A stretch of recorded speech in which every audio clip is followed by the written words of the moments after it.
Stand by to launch FanStream Sports. 3, 2, 1. Let's start. Hello, sports fans. Welcome to FanStream Sports. Nothing but pure sports. This is the JP Show. JP, it is so good to hear you back on the air. Stand by. Now, here's JP. Oh, it's game day, baby. It's game day on a Tuesday. The only time I don't like Thursday night football, you know this, but at least it's the Bucs and the Falcons, an NFC South game for the division lead, and it's on a Thursday night. Shame on you, NFL. It should be a primetime game, but it's not, so that's okay. We'll get into it with a great preview. Dave Archer is going to join us, Falcons radio analyst, best X's and O's guy in the game, especially when it comes to the Falcons. So we'll chat with him. And the rest of it is all Bucs, Lightning, Rays, college football. You know what we do here. 2 hours, Tampa-based sports-centric chat with my man Nick Geddes, Snooze from On3 Sports. What's up, partner? How are you? I'm doing good. 813. I see that. I know. We're all Tampa. We're all Tampa out here. I'll just say it. I hate Thursday night football. I absolutely despise it. Beyond the stuff for the players, from an entertainment standpoint, I can't recall, there's something about when that game is on Amazon Prime and this version of Al Michaels that we unfortunately have to sit through. I love Al Michaels, all-time announcer, but not anymore. Al Michaels, yeah. No. And then Kirk Herbstreit, who was so much more fit for the college game than the NFL game from a broadcast standpoint. All those things, and then the game. Remember last week, the Cowboys and Giants was the most boring game of the entire weekend, and it was all we had. Awful. So I hate Thursday night football. Kirk Herbstreit now, his voice, just his whole persona. Yeah, I know. I know for you, just great. I know you're out on him. I know. I gotta get the feed on the. I'm gonna sync up the feed from Gene Deckerhoff with my television tonight. That's my whole. Hey, that was the move back in the day with the blackout rules that we used to have. So. No, but I mean, because it's on delay. So with my, I should be able to do that. I'm not listening to those two guys. And Al Michaels is an absolute icon, treasure. Right. But what he's doing right now, honestly, is a disservice to the game. It really is. If you're not into it, hang him up. There's plenty of guys that would love that gig and bring a lot more energy to it. It's like he's almost, I'm too good for Thursday night football. I am on Prime. What am I doing? The only good thing that Al Michaels does anymore on there is he goes after the refs pretty hard, and I enjoy the little shots he takes. Yeah, I enjoy that. But outside of that, it's unfortunately this is not the Al Michaels we once knew. But yeah. So anyway, but you know what? I am so jacked up to watch every Bucs game now. Every game day is just so very special. The way this team plays most of the time, the Baker Mayfield influence, that whole story, all the underdogs that they have on this team, they're all great dudes, no dicks, just solid guys you want to root for. You're not conflicted at all. Can we put that in the locker room real quick? Can we put that in the locker room, that saying? No dicks. Just great dudes, no dicks. Great dudes. Should be a JP Peterson show mantra right there. Yeah, I like that one. I like that. Great dudes, no dicks. Anyway, you continue. Down. Put it in neon. So they're just such a fun team to root for. And they've just been put in a really bad spot here by the NFL. And as we get into the preview of this game, this is my big problem. You got a short week on Thursday night football, and the Bucs just played what really is one of the most physically taxing games maybe in their history. I mean, everybody I talked to that was down on that field, TJ, and when I went down there at halftime and before the game and after the game, it was just brutally hot. And temperatures reached on the field, feels like temperatures close to 110 degrees. Saw a couple of Eagles players that had to jump. They have this little kiddie pool, and they fill it up with a tub of ice, and they had to get them in the tub after the game to cool them down. Somebody's gonna die on that field if they continue these 1 o'clock September games. Somebody's gonna die. or get some serious. And there were tons of fans. I saw ambulances pulling up after the game. I'm sure there were many fans that passed out or were close to it. It's ridiculous. It's absolutely ridiculous. And the NFL has got to stop this. And it's going to have an effect on the game tonight. I guarantee you. The Eagles and the Bucs. I'll say this, and the Eagles have a whole 3 more days to get ready. But I don't see how they answer the bell tonight. Physically, I do not see how the Bucs answer the bell tonight. I'm not going to say they won't or they won't win, but I expect them to play more of a Denver game than an Eagles game. Short week on the road on a Thursday night. Their bodies have not recovered. It's not physically possible. And emotionally, the Falcons will be at their peak. Tonight they're putting Matt Ryan into the Ring of Honor. Just found that out. I was on an Atlanta show this morning. So they're pulling out all the stops. It's going to be a packed house. Matt Ryan in the Ring of Honor. They've got all these festivities planned for this evening. They're going to be hyped. They're coming off a win, right? They won last week, right? Late. Yeah, they got the Koo field goal, 58-yarder, right? My Young Ho Koo. Yeah. Young Ho Koo. So they're on a high, and they just got to, roll out of bed and get on over there. And it's tough. It's really, the Bucs had to travel yesterday.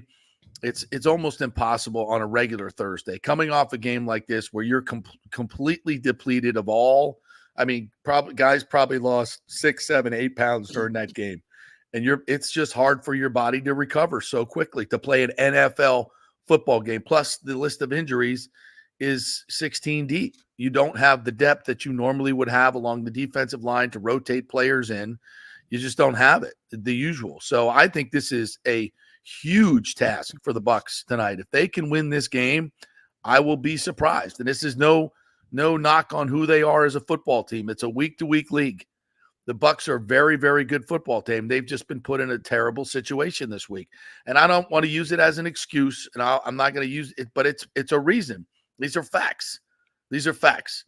And if they can find a way to get it to match the intensity of the Falcons tonight, who certainly have a little payback in mind for the Buccaneers, I'll be shocked. Not because they can't do it. It's physically hard to do it. And with all these injuries, Luke Gedekie's not going to play.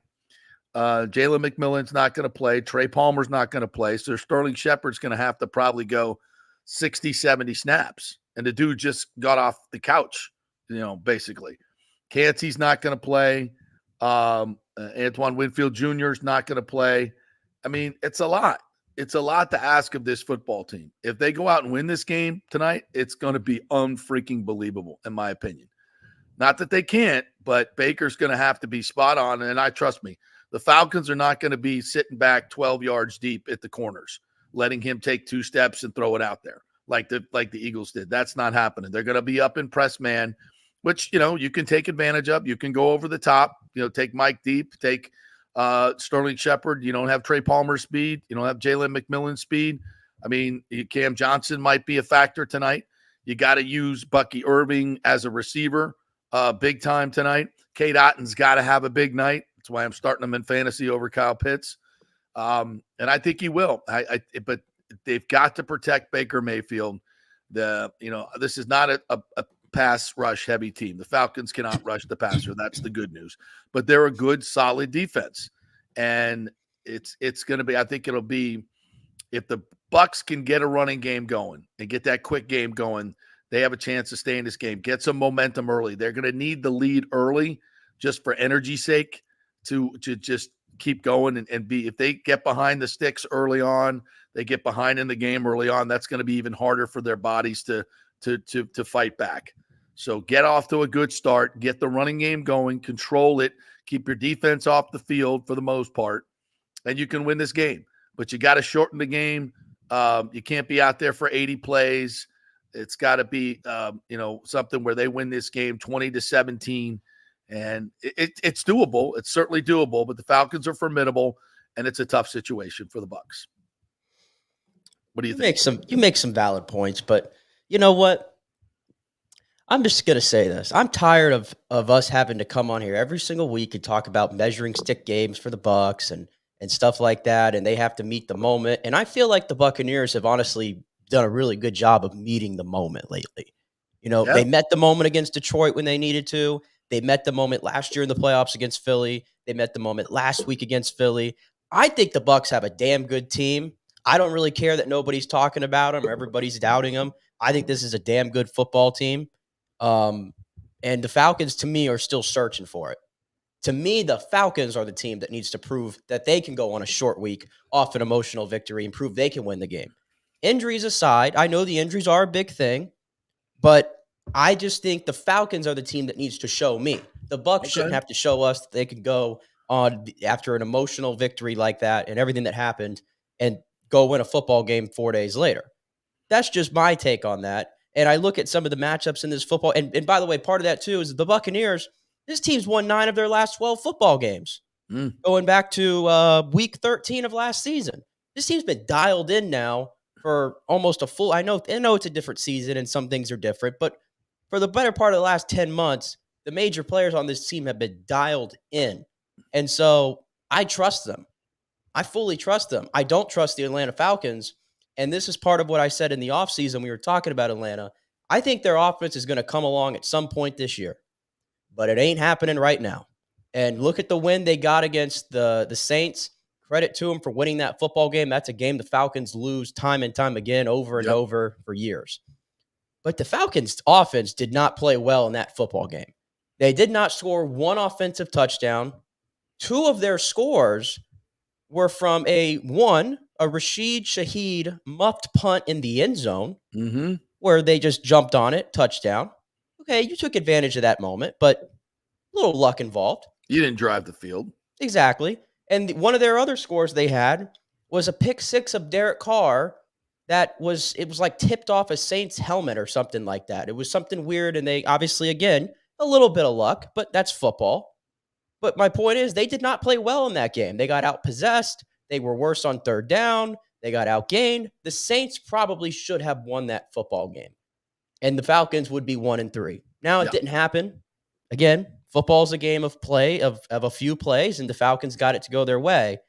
But Kirk Cousins is not playing Kirk Cousins football like we've seen.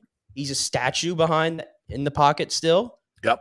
These receivers, I think they're very inconsistent getting Drake London the football, and especially down the field. And by the way, still trying to figure out where Kyle Pitts is after all these years. 8 catches in 4 games. He's like not even a factor in their offense. Oh, and by the way, their starting center, Drew Dahlman, who's a really good center, by the way, he is not playing in this football game. He's out for 4 weeks, so they have their backup center playing.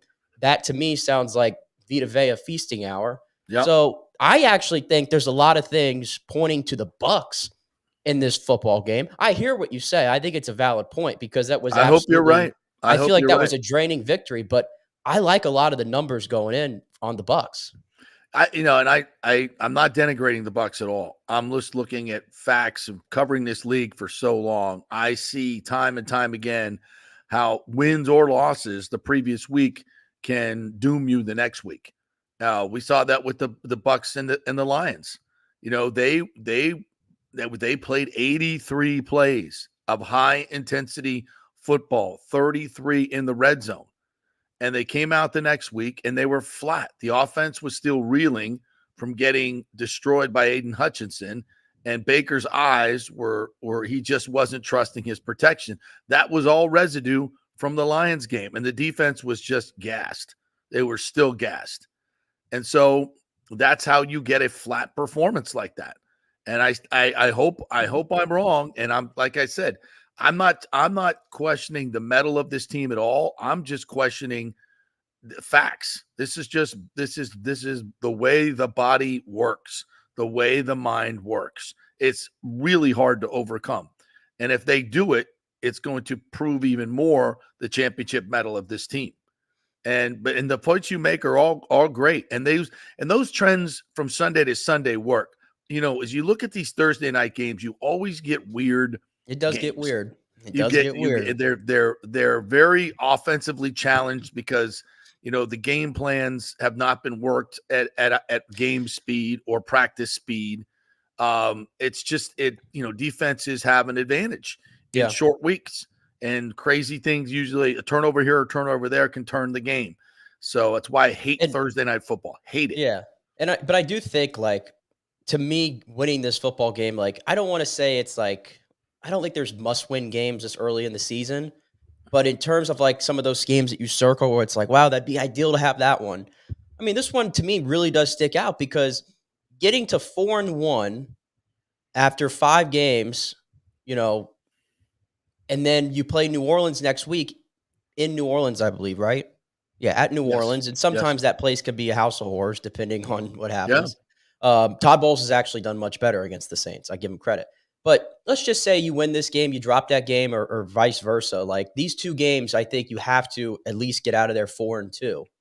Because then you go into the bye week, and then you're going to get that break that we're sort of looking for. Guys are going to get healthy. But then you come out, and we know that what awaits on the other side of that bye, or when you come out. Wait, no, I got myself mixed up here. It's the bye week, and then you're at the Giants, you're at the Panthers right off the bye week. Yeah. So you got Kansas City, I was saying Frisco 4-2. Yeah, I was saying try to get to 4-2 now. That way, that leaves you a little bit of a buffer when you get to the next 4 games that are all going to be really tough before you get to the bye week, is what I was trying to say there. Right. And the mini bye is huge here. The mini bye, that's what, if you can get this game tonight, get to your mini bye and get all these guys healthy, man, that's going to be the key. That's going to be the key. But listen, if you're 3-2 after this game, you get the mini bye and you go out, and then you get a road win at a division road win at the Saints. You're fine. You're fine. You're 4-2. And you've got that back end of the schedule that you can really, really take advantage of. No games are easy. There are no gimmies in this league anymore. Even now with the Panthers, with the Red Rocket, they look like a different team. Like, they can actually, they're competent. They're competent, right? So, it's every week it's a dogfight in the NFL. Yeah. Now, James is taking me to task here, somewhat like you did. You're both whipping me this morning. Because I'm trying to explain. I didn't take it to task. Come on. he said 1:00 games taxing, and I agree. NFL should stop these until November. However, I think the Bucs recover and play well. To say Bucs will play a Denver game, Bucs should be highly energized to get respect they deserve. Listen, I don't think this is about mentals. It's not about the mentals. It's about the physicals, and it's you can't change that no matter how much you try. He says these guys are pros, JP, and I'm sure they have played 1:00 games in the heat and had a Thursday game. Yeah, and they lost. Bucs offense travels, and if D plays like last week, they will win. Yes, if they play like last week, they will win. Yeah. So he does mention this. They are the second youngest team, so they can bounce back better. That's true. Look, I'm just saying, I'm bringing up the facts. I think it'll be. Hopefully they can play to their ability tonight, and it's a good football game. But I've seen too much Thursday night football to know that's and the Bucs are also they're 5-10 all time on Thursday night football. Even in this recent good history for the Bucs, going back to 2020, they are 2-3 on Thursday night football. But all the games have been very close. Like, the losses have all been decided by 6 points or less. So it's not like they've gotten blown out ever on Thursday night football, at least in the last 4 years. So take those trends for what they're worth. But yes, we know Thursday night football can be just really odd. It's always bizarre. The atmosphere is bizarre. But like you said, I didn't know Matt Ryan was going into Ring of Honor tonight. So obviously, maybe the atmosphere won't be as bizarre. No, I think it's going to be wild. And the Braves are out now, so everybody's talking. Attention is focused on the Falcons. Attention is back there. Georgia's season's over. So, it's whoa. So it's all about the Falcons tonight. It's interesting. I heard Harry Douglas breaking down Kyle Pitts and showing a little bit of his highlights. And he made a really, really good point. He said, you watch his route running, and he's very lazy at the top of his routes. That's the most important part of the route. That's where you gain separation from the defender. And when you watch him, he's very slow in terms of getting into the cut. And then it's not explosive away. Doesn't have short-term speed. Obviously, he's a huge guy. And, he talked about some of the bigger receivers like Tony Gonzalez. He said Tony Gonzalez at the top of his route, and I covered that team with Harry and Tony Gonzalez and Matt Ryan up in Atlanta. And he's absolutely right. Tony was so good at the top of it's like what Mike Evans did to CJ Gardner-Johnson on that touchdown. Right.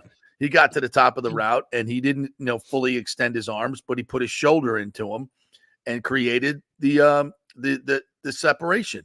And Pitts doesn't do that. He doesn't have the nuance to his routes to be aggressive at the top and separate. And that's why he doesn't get a lot of targets. He's not separating. It's so bizarre because, he was one. You probably agree. He was one of the best tight end prospects that we've seen. I mean, at least in the modern time. I mean, if you're taking a tight end, him a first round pick. I mean, is that what it is now? But in college, when you're that big and that fast, you don't have to be, super hard out of your cut because the defensive backs are too small. Yeah, or too slow for the most part. He was so explosive though. The athlete that he was at Florida is the thing that I haven't seen translate over. And I think I was listening yesterday to Trevor Sikkema's Pro Football Focus pod. I was listening to it yesterday, and I think he said something like Kyle Pitts is only being targeted on 14% of his routes run or something, which is just a terrible number. They just don't even they don't scheme anything up for him. He's just there in the offense. Yeah. And that's what I told you at the beginning of the year. It's I think the Falcons have a lot of talent on offense. I just don't know if they all fit in this puzzle. Yeah. Not yet. Not yet. And that's what we expected. That's what we expected. We looked at the schedule and said, ooh, good. We get Atlanta, twice in the first 7 weeks of the season, 7-8 weeks of the season. Yep. It's going to take time and typically with a new offensive coordinator and new guys added to the mix, like a quarterback, then it takes half a season. Remember with the Bucs and Brady, they didn't really get hot until game 11, right? Game 10, 11. You know what? It actually was against the Falcons in this stadium. It was that second half. Remember when they came roaring back? Yep. I think that was the turning point. Yeah. So, and don't forget about the Bucs' big win up there last year, 3rd and 14, the Godwin catch. That was the turning point of the season. Really, that was the saving of the season. If they lose that game, they don't make the playoffs. Yeah. So, the Falcons, the Bucs have been their nemesis. They will be dialed in and ready for this. And I wish it was on a Sunday night.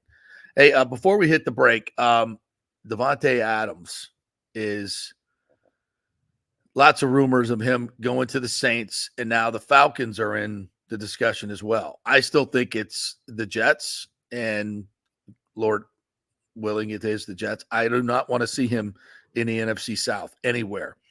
He can tip the balance of power in a division where the Saints obviously are still hanging in, and they're better than we thought. No question about it. Their new offensive coordinator has changed things dramatically in New Orleans. I still think they're an older team and they'll fade, but they got it going. No question about it. So this division is going to be a dogfight between 3 teams. And if one of those teams gets Davante Adams, whether it's him reuniting with Derek Carr or him going to Atlanta to, become that second piece to Drake London, I mean, that's and Cousins starts to get it going. Wow. With a pinpoint passer and a guy that still runs the best routes and gets tons of separation, that's a game changer. I do not want to see him in Atlanta. What do you think the chances are? I think it's low for Atlanta. I think for New Orleans, it's probably somewhere around 33% because I actually think it's 3 teams. I think it's New Orleans, I think it's the Jets, and I think it's Kansas City. And because I think Davante Adams, I think I saw a report too that he would prefer to go to the Jets, but he obviously would want to play with a quarterback that he's had before, and that's Aaron Rodgers or Derek Carr. That basically puts it together. Davante Adams is 31 years old. He clearly is not happy, I think, with the quarterback play overall in Las Vegas, and who would be. And I don't think he's interested at this juncture. He's definitely moving, but I don't think he's interested in this juncture. Your coach is liking his trade demands on social media. But what I was going to say is, I don't think at this juncture in his career at 31 years old, I don't think he wants to go somewhere where he has to now develop another rapport with a quarterback and all that kind of stuff. But at the end of the day, Are the Raiders going to honor what Davante Adams wants to do? Probably not. They're gonna do what they have to do as a take the best as a compensation they can business get. Yeah. and take the best compensation they can. Whatever that compensation is, I truly don't know. But I do think New Orleans probably is at least in the top 3 of the contenders. I don't think Atlanta probably. I mean, unless they knock their socks off with an offer. I mean, Right. that could happen. But I think New Orleans is probably the bigger threat right now. Well, they've said they want a second-round pick, and remember, still got 2 years on his contract, but I think it's at what, $31 million? He signed a 5-year, $140 million. So yeah, it's a lot. Yeah, it's a lot, and it's not guaranteed, so you don't have to pay it. But you're not giving up a first or second round pick without some assurance that he's going to be around for a while. So you're going to be picking up that contract. But I think at this, he's very much in Mike Evans mode. He's far from done. He is really good. He leads the league in touchdowns since he went to Las Vegas. I mean, that's crazy. And look at what he's been playing with. Like, you reunite him with Rodgers. Holy Nikes! Because Rodgers and Garrett Wilson aren't on the same page yet. No, I think they will be eventually. Like, they're too good not to figure it out, but they're not there yet. And right. Rodgers has a great rapport right now, but guess who? Alan Lazard. Yeah, I wonder why. Yeah, it's all about trust. When you're a quarterback, you're a great quarterback, you have to throw with anticipation. You're not waiting for guys to get open. It's too late in the NFL. So you have to be able to trust guys are going to be where they're supposed to be. Yeah. And that chemistry takes a while. That's why Baker and Godwin and Evans, they have and they have an advantage because they've done this for a year. So that makes a difference. I have to say this too, like part of about the Saints thing with Davante Adams. Correct me if I'm wrong, but I feel like the Saints literally just went a whole offseason restructuring like everybody and their mother's contract. Don't have a whole lot of salary cap. I think they're still probably in the negative. I don't know. Like, they're barely cap compliant if they are. Like, I don't even know if like they're even like. As they Nathan have to get really creative. Good morning, Nathan Elliott. Adams and Carr have nothing special in Vegas. The Aints are also in salary cap hell. Adams has a big paycheck coming to him. Yeah, and he will not give that up. Why would that be smart for the Saints, honestly, to add 31-year-old receiver that has 2 years at $30 million per, more to your older team already that's in cap hell? Yeah, like that's the thing. Like, they have $4 million in cap space right now. I don't even know how that even mad works. At me this morning. He's like, "What's going on today, JP? No Bucs." Oh, you haven't made a positive note about the Bucs. Give me a reason why you think the Bucs could win the game. They're a better team, but that better team doesn't win every week. Go back to the Denver game. I mean, I'm not cheerleader, James. I keep it real. Yeah, I keep it real, and I'm not gonna. I could sit here and make the cases like Nick did very well of why the Bucs should win, and all those are valid. But you throw it out on Thursday Night Football, bro. I mean, what have we not learned about this trash on Thursday night? These teams, it's just that's why you should not be playing these games. Who's the favorite in this game? I'm just curious, real quick. The Falcons are 1.5 as of yesterday. The Falcons are 1.5 favorites. Yeah, like I said, the Bucs are the better team. Okay, 3 points for home field, and so the Falcons are 1.5. Yeah, they are the better team. And again, on any given Sunday, at home or away, it's a much fairer fight. And I know that the Falcons are also on a short week, but they're at home. And they didn't play in 110-degree heat last week. They played in the dome. And I know it was a physical divisional game. It's no picnic for them either. So, yeah, I could sit here and make all the cases for it. But I expect the Falcons defense is Jimmy Lake's going to come out with a very aggressive press man scheme.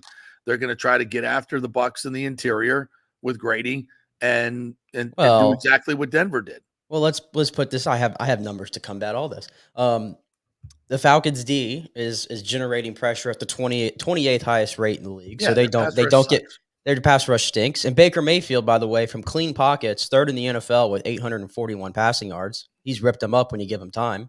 And then on the flip side of that, the Buccaneers were able to finally get some consistent pressure at times against Philadelphia, especially in that fourth quarter. We've already mentioned that Kirk Cousins is a statue. And by the way, they don't run much play action. That was always Kirk Cousins' bread and butter.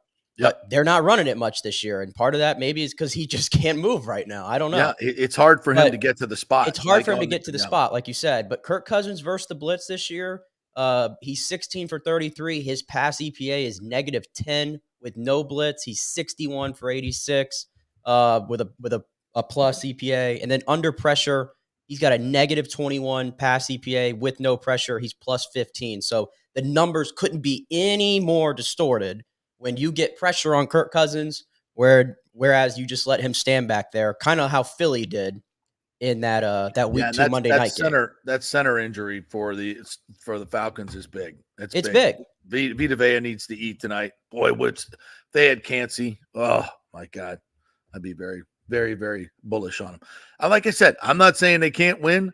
I'm actually setting it up like if they win this game, and they can win, if they're mentally tough enough to push through all this, it's going to be a remarkable win. Remarkable win. Absolutely. I think the Bucs can win this game. I think they're the better football team, but the better football team doesn't always win. Yeah. And let's be honest, the thing they're going to have to do with Geekie out, it goes back to how they were able to win last week. Baker Mayfield got the ball out quicker than he ever has in his entire career last week. Yep, exactly. Was that a one-off? Or is it a sign of things to come? Have they figured out something? If you let the receivers, get a 12-yard cushion on both sides, it's going to be easy. There's no way the Falcons do that tonight. No way. Yeah. No way. So, but Mike and Chris can beat them off the line too. Well, Sterling Shepard. I mean, Sterling Shepard's going to get a lot of play tonight. Yeah, with no McMillan, no Trey Palmer. Over under on receiving yards tonight, but whatever it is, I'm going over. For sure, because it won't be much. All right, we'll take a break. When we come back, we'll get into those numbers. Dave Archer's also going to join us from Falcons Radio. We'll chat with him about what's going on there in Atlanta, get some real good breakdown from him on the quarterback situation and everything else that's going on in Atlanta. We'll hit the college football. Nick's got a UCF Florida preview for you and so much more. We're brought to you by the Jeeves Law Group, JEEVES lawgroup.com. If you have any issues with your insurance companies in this recovery from this incredible storm, the Jeeves Law Group is awaiting your call. So just give them a ring, free case consultation. If they can't help you, they certainly will point you in the right direction and refer you to an attorney that can help in your specific spot. But they can take care of most issues that you have. It's the Jeeves Law Group, JEEVES lawgroup.com. Back in 3. Stay with us.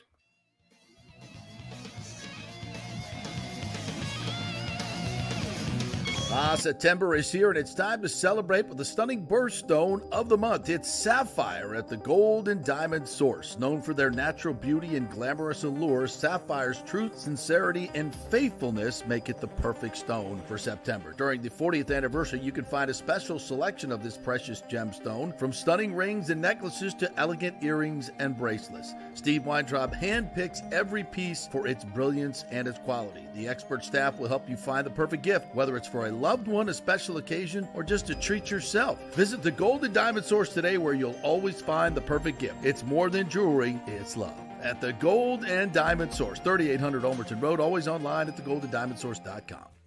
Hey, it's football season, so we welcome back the FSU Football Report every Monday and Friday on the J.P. Peterson Show, sponsored by those huge FSU fans at Italiano Insurance. They'll save you money as well. Just do a quick insurance checkup, 813-877-7799. They just saved me $500 on homeowners insurance. Who's doing that? Yeah, they just shopped it around, found a better, cheaper company, and we got a cheaper price. And business insurance, make sure you're covered or you could lose your personal wealth. That's 813-877-7799. ItalianoInsurance.com. Go Noles. Hey Tampa Bay sports fans, this is two-time LPGA major champion Jane Geddes here.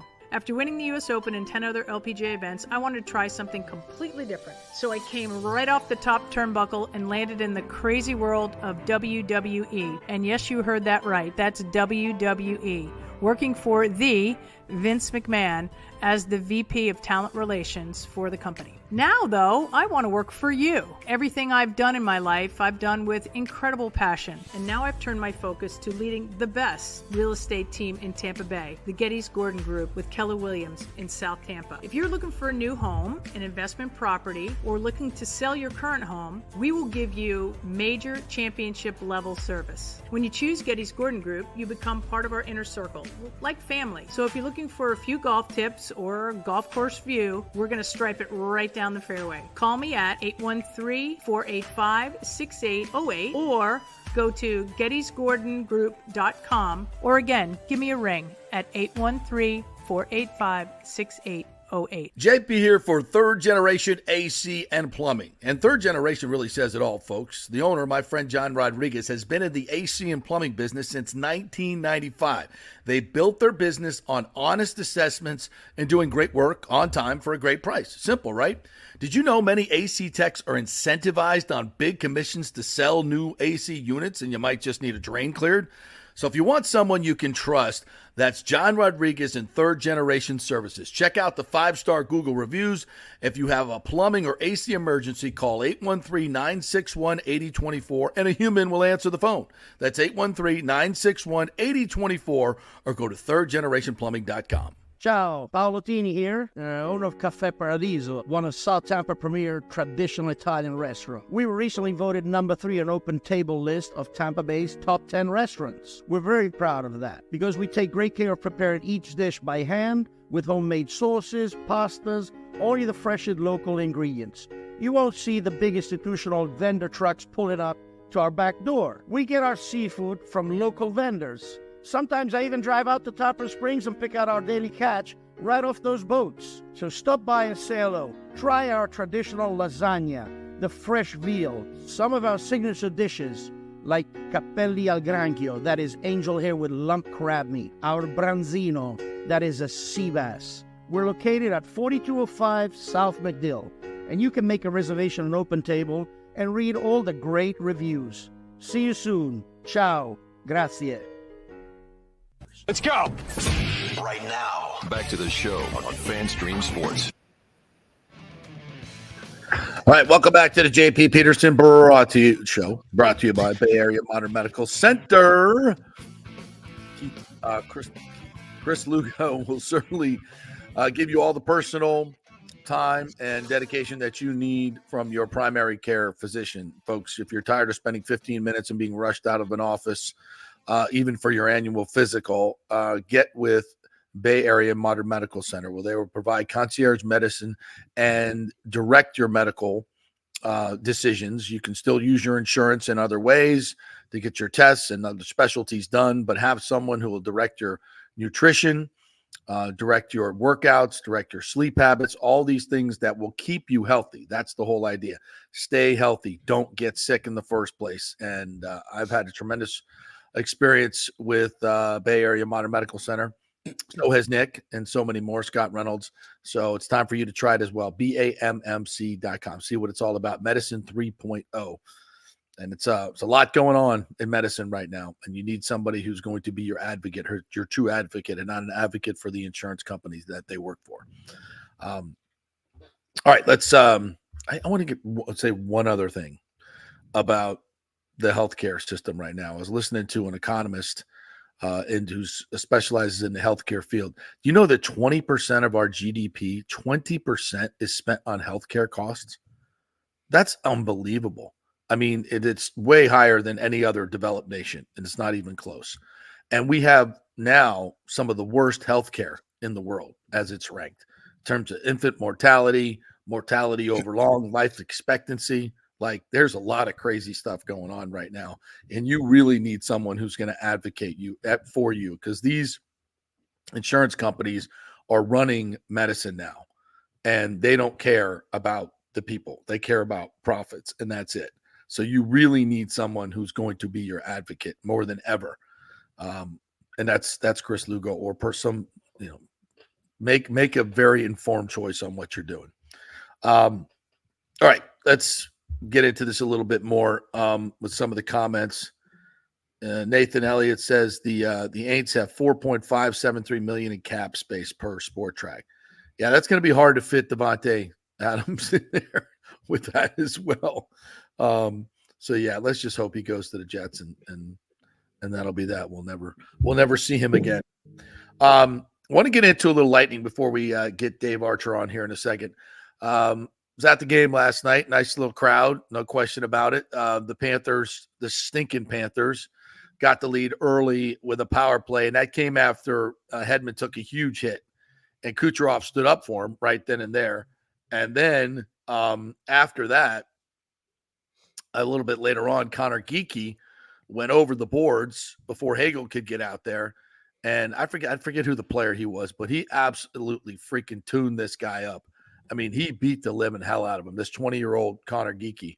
And we had Eric Erlinson on the show yesterday. He talked about the way this young kid is he's just got those natural born leader instincts within him everywhere he's played. On the national teams, he's got an edge to his game, clearly. He's 6'4", 215 pounds as a 20-year-old. When he gets his man strength, this kid's, he's going to be 6'4", 230 at least. He's a really fast inline skater, but the Lightning will work with him like they did with Braden Point. They've got the greatest skating coaches, and he'll become a better side-to-side skater. I was talking about this with Chief this morning, and they really feel like he could be a star in this league. And you look at this trade that they got J.J. Moser, who may be a more dependable defenseman than Sergachev, certainly will cut down on the turnovers. And you get a player like this. This was a home run trade. And the way this kid has played in this preseason, as Eric pointed out yesterday, there's not been many players that have gone right from juniors to the Lightning roster, and that includes Kucherov. The only one who did was Braden Point. And at this point, the way he's played and the way he's taken charge in certain moments, like he did in Orlando, where he just took the putt down the ice and scored the game-winning goal, it just took it over. That's the mindset of a superstar. And I'm not saying this guy's gonna be, but he's got a lot of traits that you love. Great pedigree, obviously, with the hockey family. So I think last night was kind of you can't keep me off this roster moment. It's not just because he beat somebody up. It's because of the way he's played the entire preseason. And there's obviously opportunity with AC Mont's not going to be able to go till probably later in October. Looks like Luke and Liam Denning will be able to go, but yeah, I think he's earned a spot on this roster. And I think the guys, especially after last night, that was a hell of a moment for that kid. Well, first of all, I love his size. I don't think maybe all of us realized how big he is. I mean, he's 6'4", like he's listed at like 210, I think. And yeah, but he could skate really well. I think we saw that in the last week in the preseason game where he went coast to coast to score the overtime winning goal in Orlando, I think it was. Yeah. So I think he gives you something there. The whole play itself, so he's going to have a hearing today from NHL player safety, and he's probably going to have some sort of suspension for this because the league doesn't like when guys just jump on the ice, even if it was a legal line change, jump on the ice and immediately go after and start an altercation. I'm sort of torn on the whole thing in regards to the hit. Like the hit's clean as hell. It's a clean hockey hit. Yeah. And I mean, I don't want hitting outlawed from the game. So when I see a clean hockey hit, I love it. Problem is, everybody overreacts nowadays to every clean hit. Yeah. So Kucherov immediately, and I get it, Hedman's the captain. You don't really see Hedman. He's like that big bear that never really you see him get put on his ass like that. Yeah. And so Kucherov immediately responds and grabs the guy down from like a horse collar tackle. Almost. Yeah. Do you think maybe because it's a preseason game? Like, what? Yeah, I mean, I could see that. It's preseason, but again, that guy's trying to make a team for Florida. Like, It goes both ways. But Kucherov reacts first. To me, it's over. Geekie coming on the ice and immediately saying, "Hey, I'm going to go after you." Like, maybe you could be a little bit more discreet about it. Like in the flow of the game, you have that conversation with him, like at the face-off dot, like, "Hey, I want to go." Like, I don't know, just jumping on completely and just grabbing the guy. That makes it very obvious that you're there to start an altercation, and that is where now he's going to get himself suspended. But I'm sure it endeared him to his teammates. They're trying to protect their captain. I see it from both sides. But in general, I wish we could get back to clean hits happen. Everybody just let it be. We don't need to stop the play and everybody have a brawl. So how does that work? If he gets a 10-game suspension? Well, he's not eligible for the 10-game, I don't believe, because the difference is he came on clean. Yeah. And started the altercation. It was different if there was already an altercation going on the ice, and then he jumped on then as like an extra guy. That's where the 10-game suspension he becomes subject to. So it won't be that. I don't believe it'll be that, but I think it probably is going to be something. So if he gets a 2 or 3 game suspension, and the Lightning put him on the roster right away, so he can't play for 2 or 3 games, he makes the team. I don't know. I mean, and how will that affect, what the Lightning do? I don't know. I mean, I assume that 12th forward spot's wide open because Logan Brown, who I thought had a good shot to make it, is injured right now. And it's got a little bit of a back injury. Obviously, we don't really know the extent of everything. Cooper's going to be very coy on that.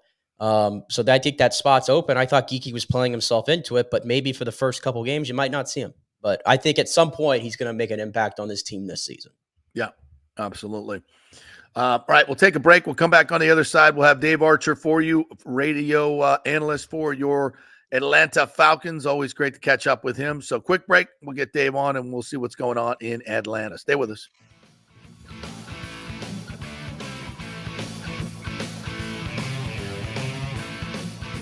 Hey, it's football season, and we welcome back the Gator Report every Monday and Friday, sponsored by the Jeeves Law Group, Jeeves lawgroup.com. Just go to the website. You can contact them through there. Scott Jeeves is a tremendous, aggressive attorney and a big Gator fan, so we appreciate him supporting this show and, of course, your Florida Gators. They are local, they are trusted, and they get results. Whether it's personal injury or anything else, any law matter at all, it's the Jeeves Law Group, Jeeves lawgroup.com. Give them a call. Tell them JP sent you. All right, this is for all you guys who don't want to go to the gym and do 5,000 crunches. At Bay Area Modern Medical Center, you can get on the new True Body machine where you can reduce fat and tone up your muscle. It's like doing 54,000 crunches in just 15 minutes. Define your body as you see fit. True Body offers personalized muscle stimulation that delivers the equivalent of those 54,000 crunches in just 15 minutes. Just get in touch with them at Bay Area Modern Medical Center, BAMMC.com. Chris Lugo and the team over there will set you up on True Body and get amazing results. Non-invasive with comfortable and little to no pain and zero downtime. You can isolate and target those areas that you want to improve and treat multiple areas simultaneously. It's an amazing machine, so check it out at Bay Area Modern Medical Center, BAMMC.com. JP here to ask the question, are you planning an event, meeting, or conference? If so, you'll want to call the designers and production professionals at Extravaganza Productions Incorporated. With over 35 years of experience in the events industry, designing and producing every type of small to large event, they can provide a huge resource for design ideas, audio, visual, sound, lighting, decor, and entertainment to turn your event into an incredible experience for the entire audience. Folks, I've worked up close and personal with this group at many national events and Tampa events, and they have unique capabilities that help you save time and money in the planning and execution of your next event. Don't delay. Call these pros today at 813-621-4700 or check out their website at extravaganzaproductions.com. Tell them JP sent you, and they'll provide a free initial consultation for your event. Extravaganza Productions, the best of the business. Golfers, listen up. The hottest new driving range craze has come to Rogers Park in Tampa. The Top Tracer range is now open 10 to 9 p.m. And just like you see on TV, every shot is tracked for yardage and accuracy, giving you immediate feedback. And best of all, you can virtually play the top courses like Pebble Beach or St. Andrews with your buddies. Plus, great food and drink options available in the well-appointed hitting bays. Very comfortable out there. Reservations highly recommended, starting at $25 per hour, including balls. Reserve at RogersParkGolf.net. That's RogersParkGolf.net. See you there. Let's go. Right now, back to the show on FanStream Sports. All right, welcome back to the JP Peterson Show, brought to you by the great folks at Italiano Insurance. And as we found out the hard way, so many of you do not have flood insurance. We've been talking about this for years and years. It's not just homeowners insurance that you need flood insurance. So many people got flooded but never been flooded before. That's why you got to have it. So if you don't, make sure you have it now. 813-877-7799. Give them a call before the rates go through the freaking roof, by the way. Get your flood insurance locked in at least for the next year. And do it immediately. 813-877-7799. And if you need new homeowners insurance, they can save you some money. Maybe there's new companies coming in, so let them shop it around. They did that for us, saved us $500. So especially in these times, make sure you are covered. Make sure you have enough coverage. 60% of you are underinsured because the property values have gone up. All these reasons, you need to call Italiano and get that great customer service. 813-877-7799. All right, let's bring in good friend, former colleague, the radio analyst for the Atlanta Falcons, the great Dave Archer. What's up, Dave? How are you? JV, how you doing, buddy? I know a lot of people are struggling down there. Prayers go out to everybody that got struck, and hopefully things will go in the right direction. You guys, I don't know how you guys got hit as down well, there with that. Right? Yeah, it went around Atlanta a good bit. It's crazy. I kind of steered east of the city. I know down in Statesboro, Georgia, and Augusta, and some of those places got hit pretty good or pretty badly. Good is the wrong word, badly. Yeah. And then it swung east and kind of went up into North Carolina. I had a couple of friends up in Asheville that were vacationing, and it turned into a nightmare for them up there. So a lot of people reeling across the southeast. So just keep my fingers crossed that everything works out for everybody. Yep, absolutely. Well, we get a little distraction tonight with some Thursday night football, which I'm never a big fan of.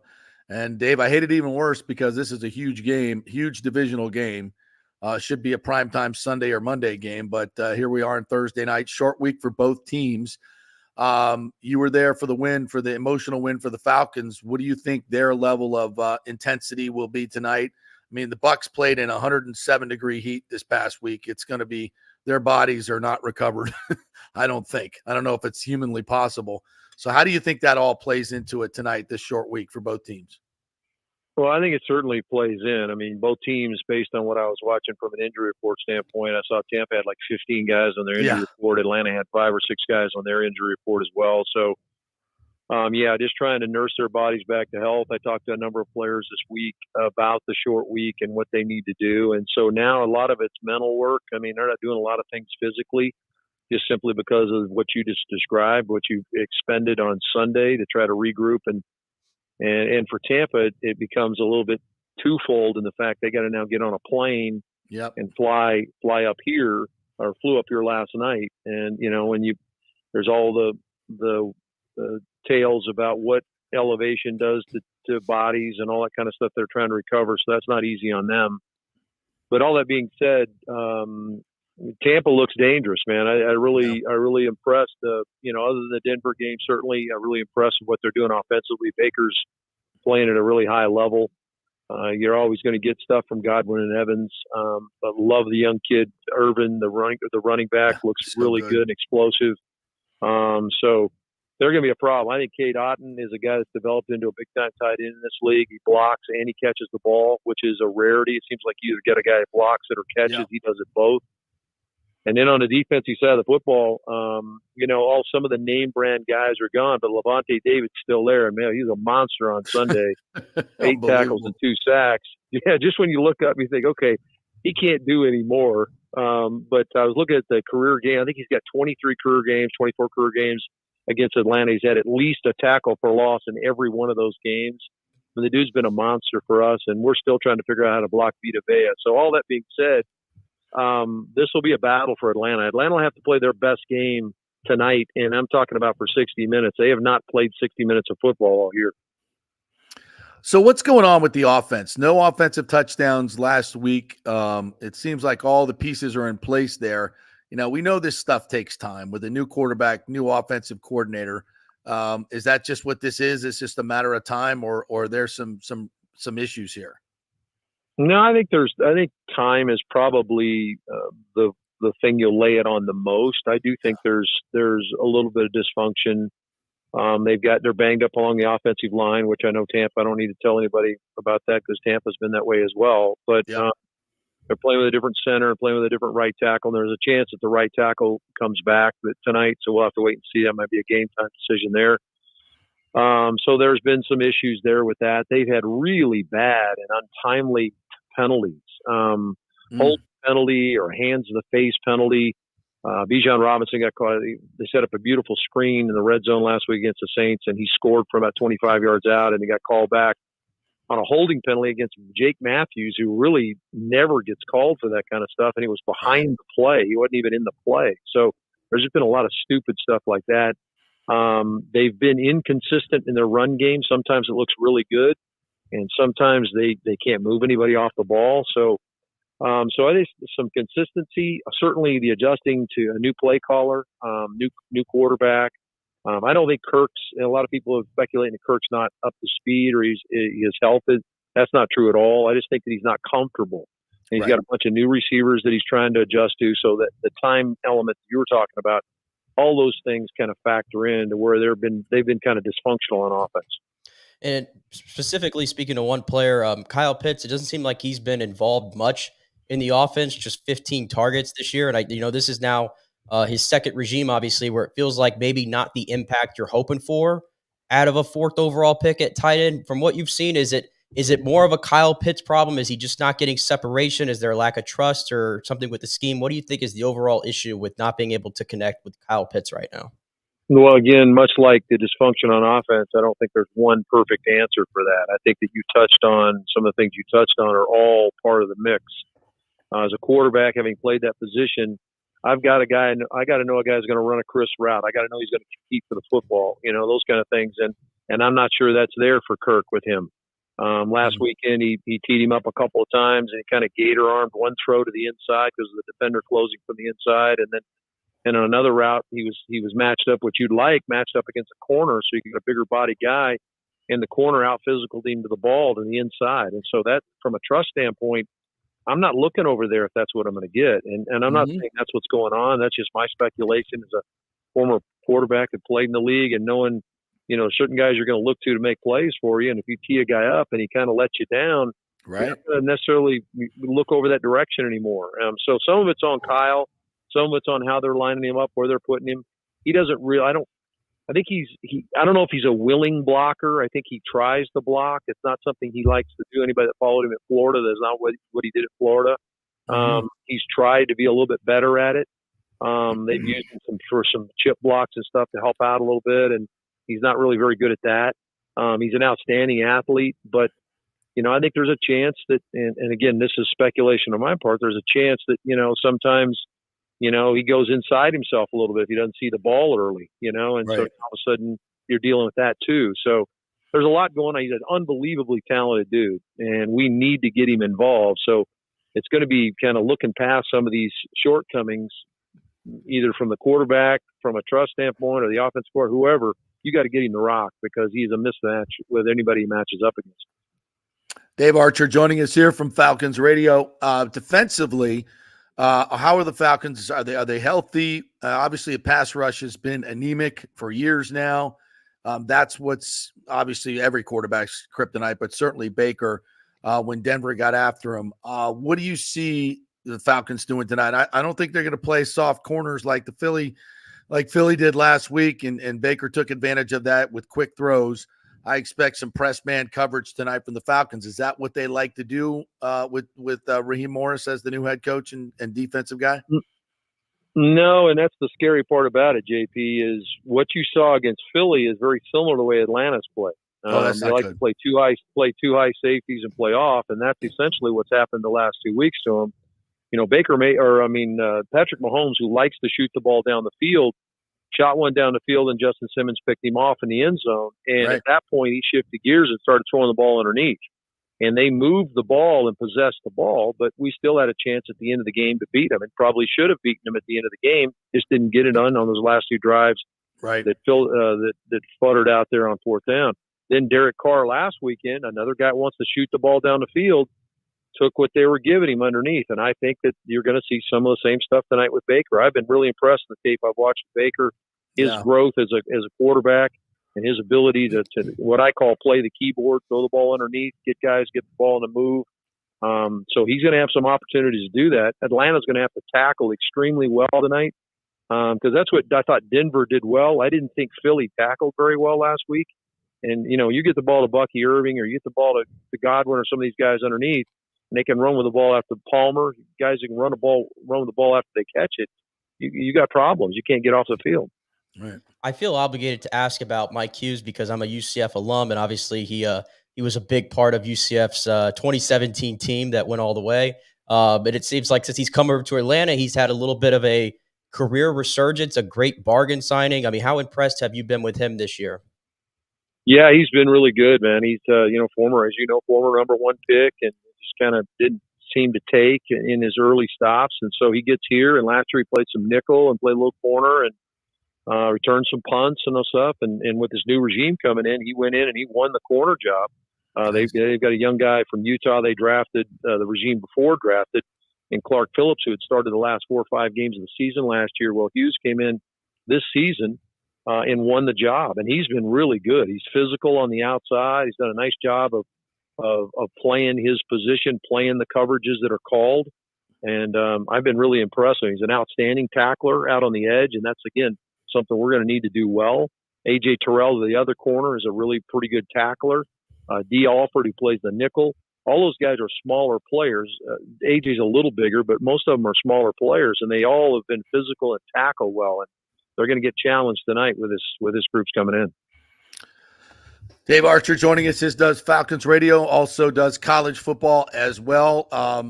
I'm sure you watched a little bit of that Georgia-Alabama game, if not every single play. What a freaking football game.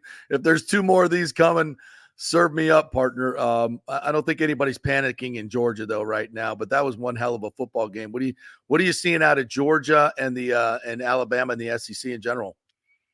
Yeah, I had a chance to go over there, JP, and call the team on radio. And the theater over there was phenomenal, as you can imagine. You've been to some of these college football cathedrals in the South, and that place atmosphere. It was rocking. It was phenomenal. And then, of course, Bama gets off to the start they got off to. Jalen Milroe is the best football player on the field. And you know as well as I do that both teams are littered with NFL players.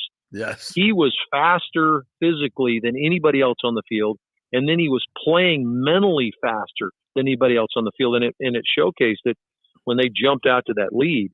Now, they had to hang on, give Georgia credit. They fought like champions to get back in the game, made a few adjustments. Kirby's always good for that at halftime, and they came out and did some things. But it was a phenomenal scene. Yeah, I'm with you, and I could see him playing 2 more times, let alone 1 more time. So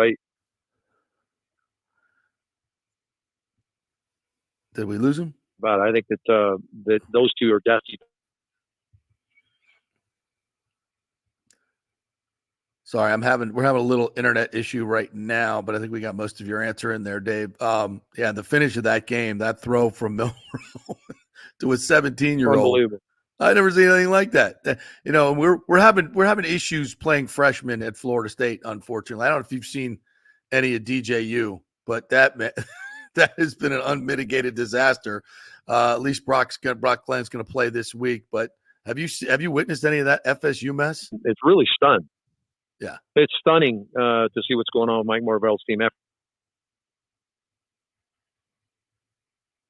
where when the quarterback went up with 2 games left to go in the season, but a year ago. And they haven't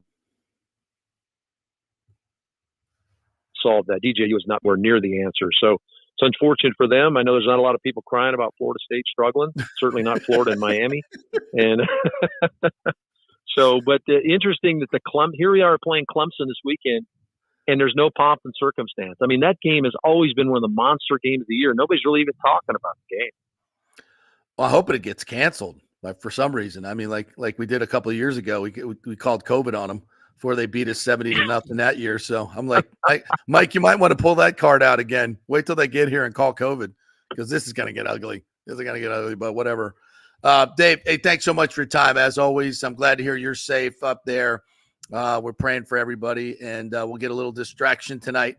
You got to pick for this game? You got to pick the Falcons, right? You got to pick the Falcons. Well, yeah, I can't pick the Bucs. Are you kidding me? I can't. You know, we've got to get it done. I'm worried about I'm worried about the game, and for the reason you talked about with what Baker has become as a quarterback. He always wanted to shove the ball down the field early on in his career, and he had success. He takes the calculated shots now. He's really good at distributing the football. I think he's got a real grasp of what they're doing on offense. So, yeah, I'm worried about that. Our defense has kind of been the backbone of the team. They've been, but haven't been broken very much. They're going to be tested tonight because of the way Baker's playing. All right, it's going to be fun. Thanks, Dave. Appreciate you, buddy. Hope to see you soon when you get down here. Thanks. All right, pal. Take care of yourself. See you, man. Great. Dave Archer right there. I always learn lots about football when you talk to Dave. I loved working with him for many, many years up there and a couple of years up there in Atlanta. Great team. West Durham calls the game. Absolutely fantastic group up there. I know there are rivals, but you know, good people. Good people. Well, they're not like the Saints. The Saints are the yeah, we hate them. The Saints are different. The Saints are different, but obviously we love our guy Mike Neighbors, though, who obviously covers the Saints. But. Yeah, well, he's not working that closely with them anymore. Did for many years. Yeah, he's the professor of the year now at Florida Southern. Come on, now. That's right. Doing There you go. his gig over there. Absolutely. That's gonna be a fun game tonight to watch. I'm not down on the Bucs. I'm just like being realistic about this. If they can win this game, it's going to be one hell of if they win the game, I mean, I think it'll be impossible to ignore the Bucs at this point. Like, I mean, you look at the 3 wins they have right now. Like, I mean, it's against 3 of the better teams, I'd say, in the NFC right now. With Washington, that win continues to look better and better.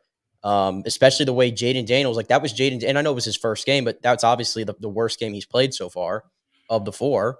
Yeah. That was the worst game the Lions have played all year. And then it was also the worst game the Eagles have played all year. Like the Bucs and all their wins have made all 3 of those teams look so inferior when they're usually not in those games. So I think that's a testament to what the Bucs have done.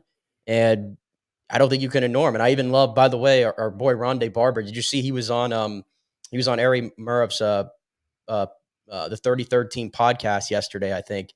Mm-hmm. And the whole thing was talking about why the Bucs don't get much pub and everything. And Rondé was saying stuff like, it's sickening, basically, like that nobody's talking about this team and what Jason Licht's built and everything. And even about Jason Licht, like I even saw this. Jason Licht, obviously, he keeps tabs on all the receipts. Oh, yeah, he does. And there was a GM ranker the other day. I had it here in my my tweets. Yeah, The Athletic did a stable owner and trustworthy front office sort of ranking. And they had the top 10, and the Bucs were not listed in the top 10. And Jason Licht, right after the win, said, "Love our staff. Go Bucs." Quote tweeted that one. So check. Got this one down. Check. By the way, the 4th most wins in the last 4 years in the NFL. Yeah, 4th most wins, but not top 10 organization. Same owners, same long tenured GM. Second most postseason wins. Super Bowl champion. Yeah, but not stable and trustworthy organization. Best 2 drafts back to back, probably in the NFL. But yeah, let's not. It's so ridiculous. And how about the corner? I mean, Zion McCollum.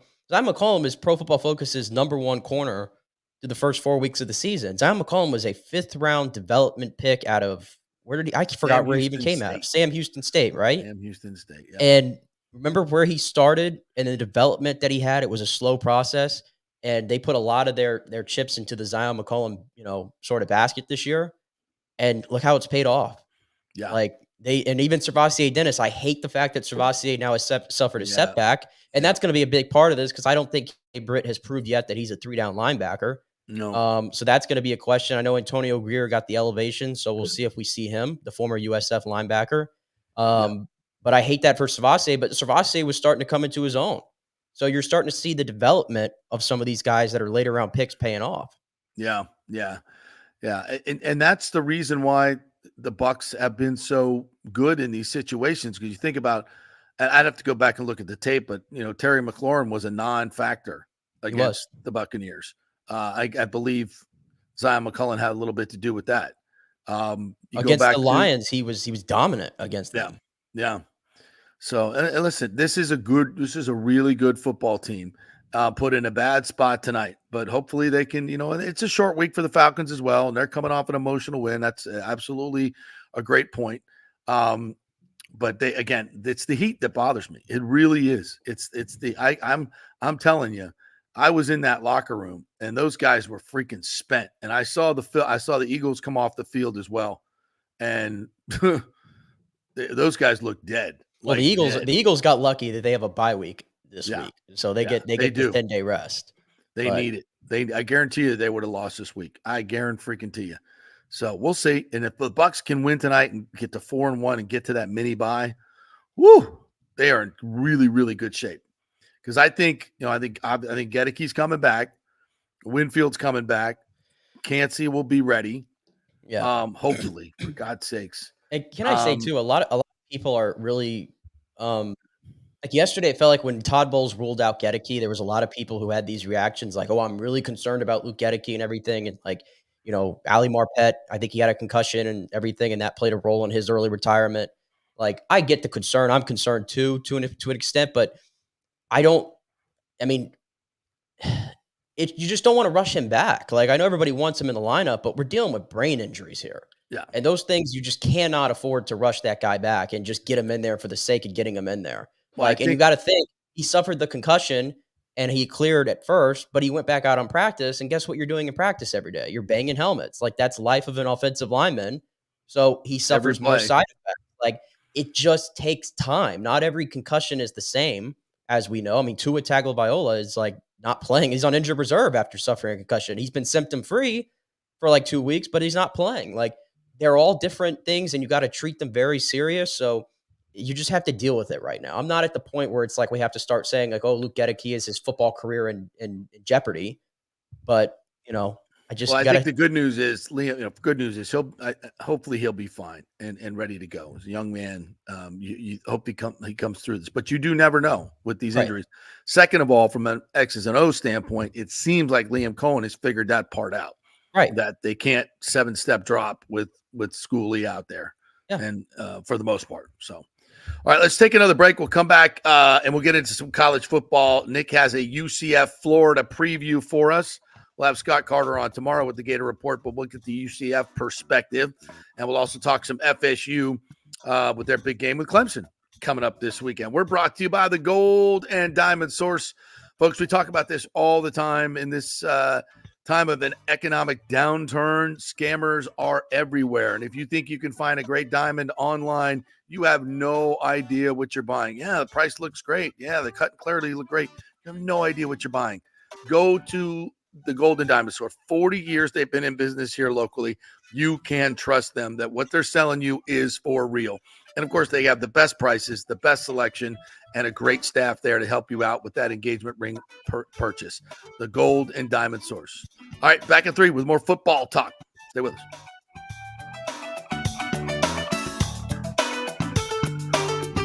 Discover a world of elegance and sophistication at the Gold and Diamond Source. Whether you're searching for your first piece or celebrating a special milestone, their expert team is here to guide you every step of the way.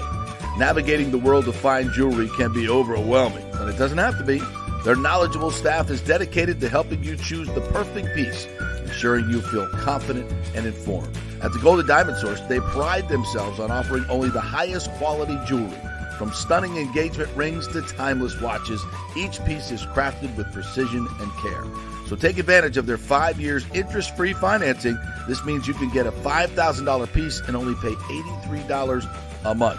And if you're new to buying diamonds, their first-time buyer program will educate you on the 4 C's: cut, color, clarity, and carat, and help you understand the different shapes and sizes available.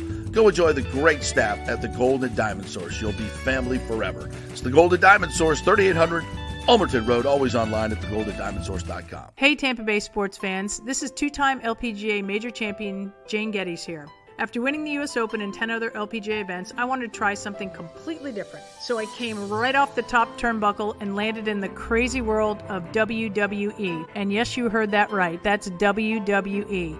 Working for the Vince McMahon as the VP of Talent Relations for the company. Now, though, I want to work for you. Everything I've done in my life, I've done with incredible passion. And now I've turned my focus to leading the best real estate team in Tampa Bay, the Gettys Gordon Group with Keller Williams in South Tampa. If you're looking for a new home, an investment property, or looking to sell your current home, we will give you major championship level service. When you choose Gettys Gordon Group, you become part of our inner circle, like family. So if you're looking for a few golf tips or a golf course view, we're going to stripe it right down the fairway. Call me at 813-485-6808 or go to gettysgordongroup.com, or again, give me a ring at 813-485-6808. JP here for Third Generation AC and Plumbing. And Third Generation really says it all, folks. The owner, my friend John Rodriguez, has been in the AC and plumbing business since 1995.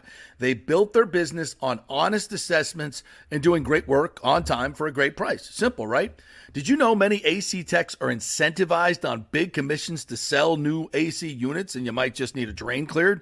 So if you want someone you can trust, That's John Rodriguez and Third Generation Services. Check out the 5-star Google reviews. If you have a plumbing or AC emergency, call 813-961-8024 and a human will answer the phone.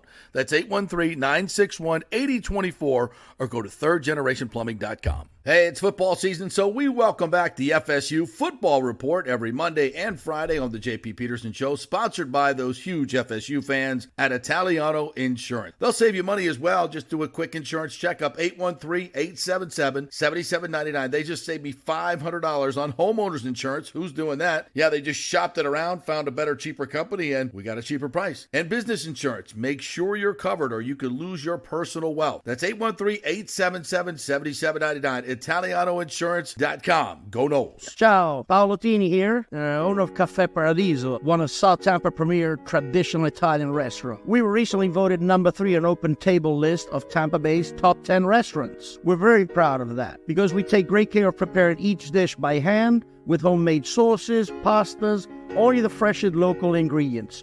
You won't see the big institutional vendor trucks pulling up to our back door. We get our seafood from local vendors. Sometimes I even drive out to Topper Springs and pick out our daily catch right off those boats. So stop by and say hello. Try our traditional lasagna, the fresh veal, some of our signature dishes like capelli al granchio, that is angel hair with lump crab meat, our branzino, that is a sea bass. We're located at 4205 South McDill, and you can make a reservation on Open Table and read all the great reviews.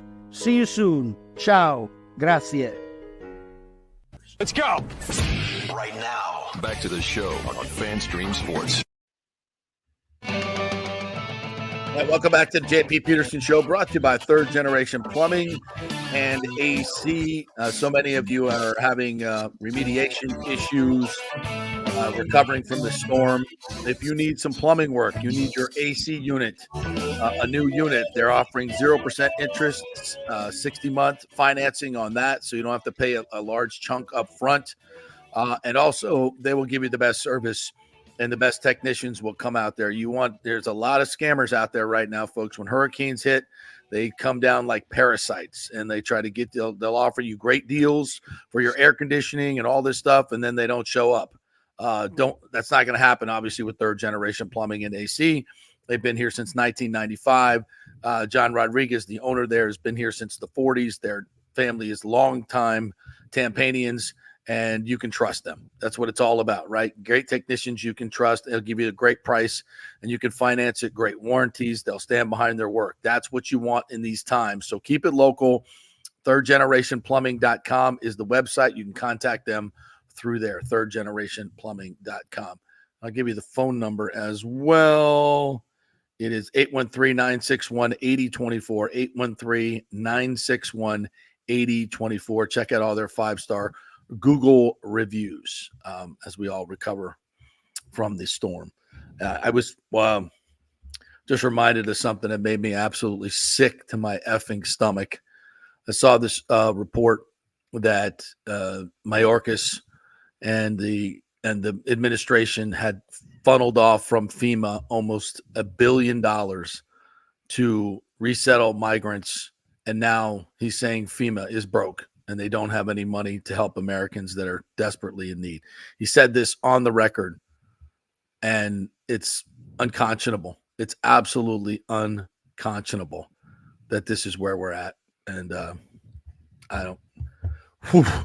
these people need help, and they're not getting it. And roads, and they're not allowing, the feds are not doing, and the military has not been enacted to get the helicopters out. I mean, you see story after story after story of private citizens that are trying to help people with their own helicopters and being told they have to shut down. It's unbelievable what's happening. And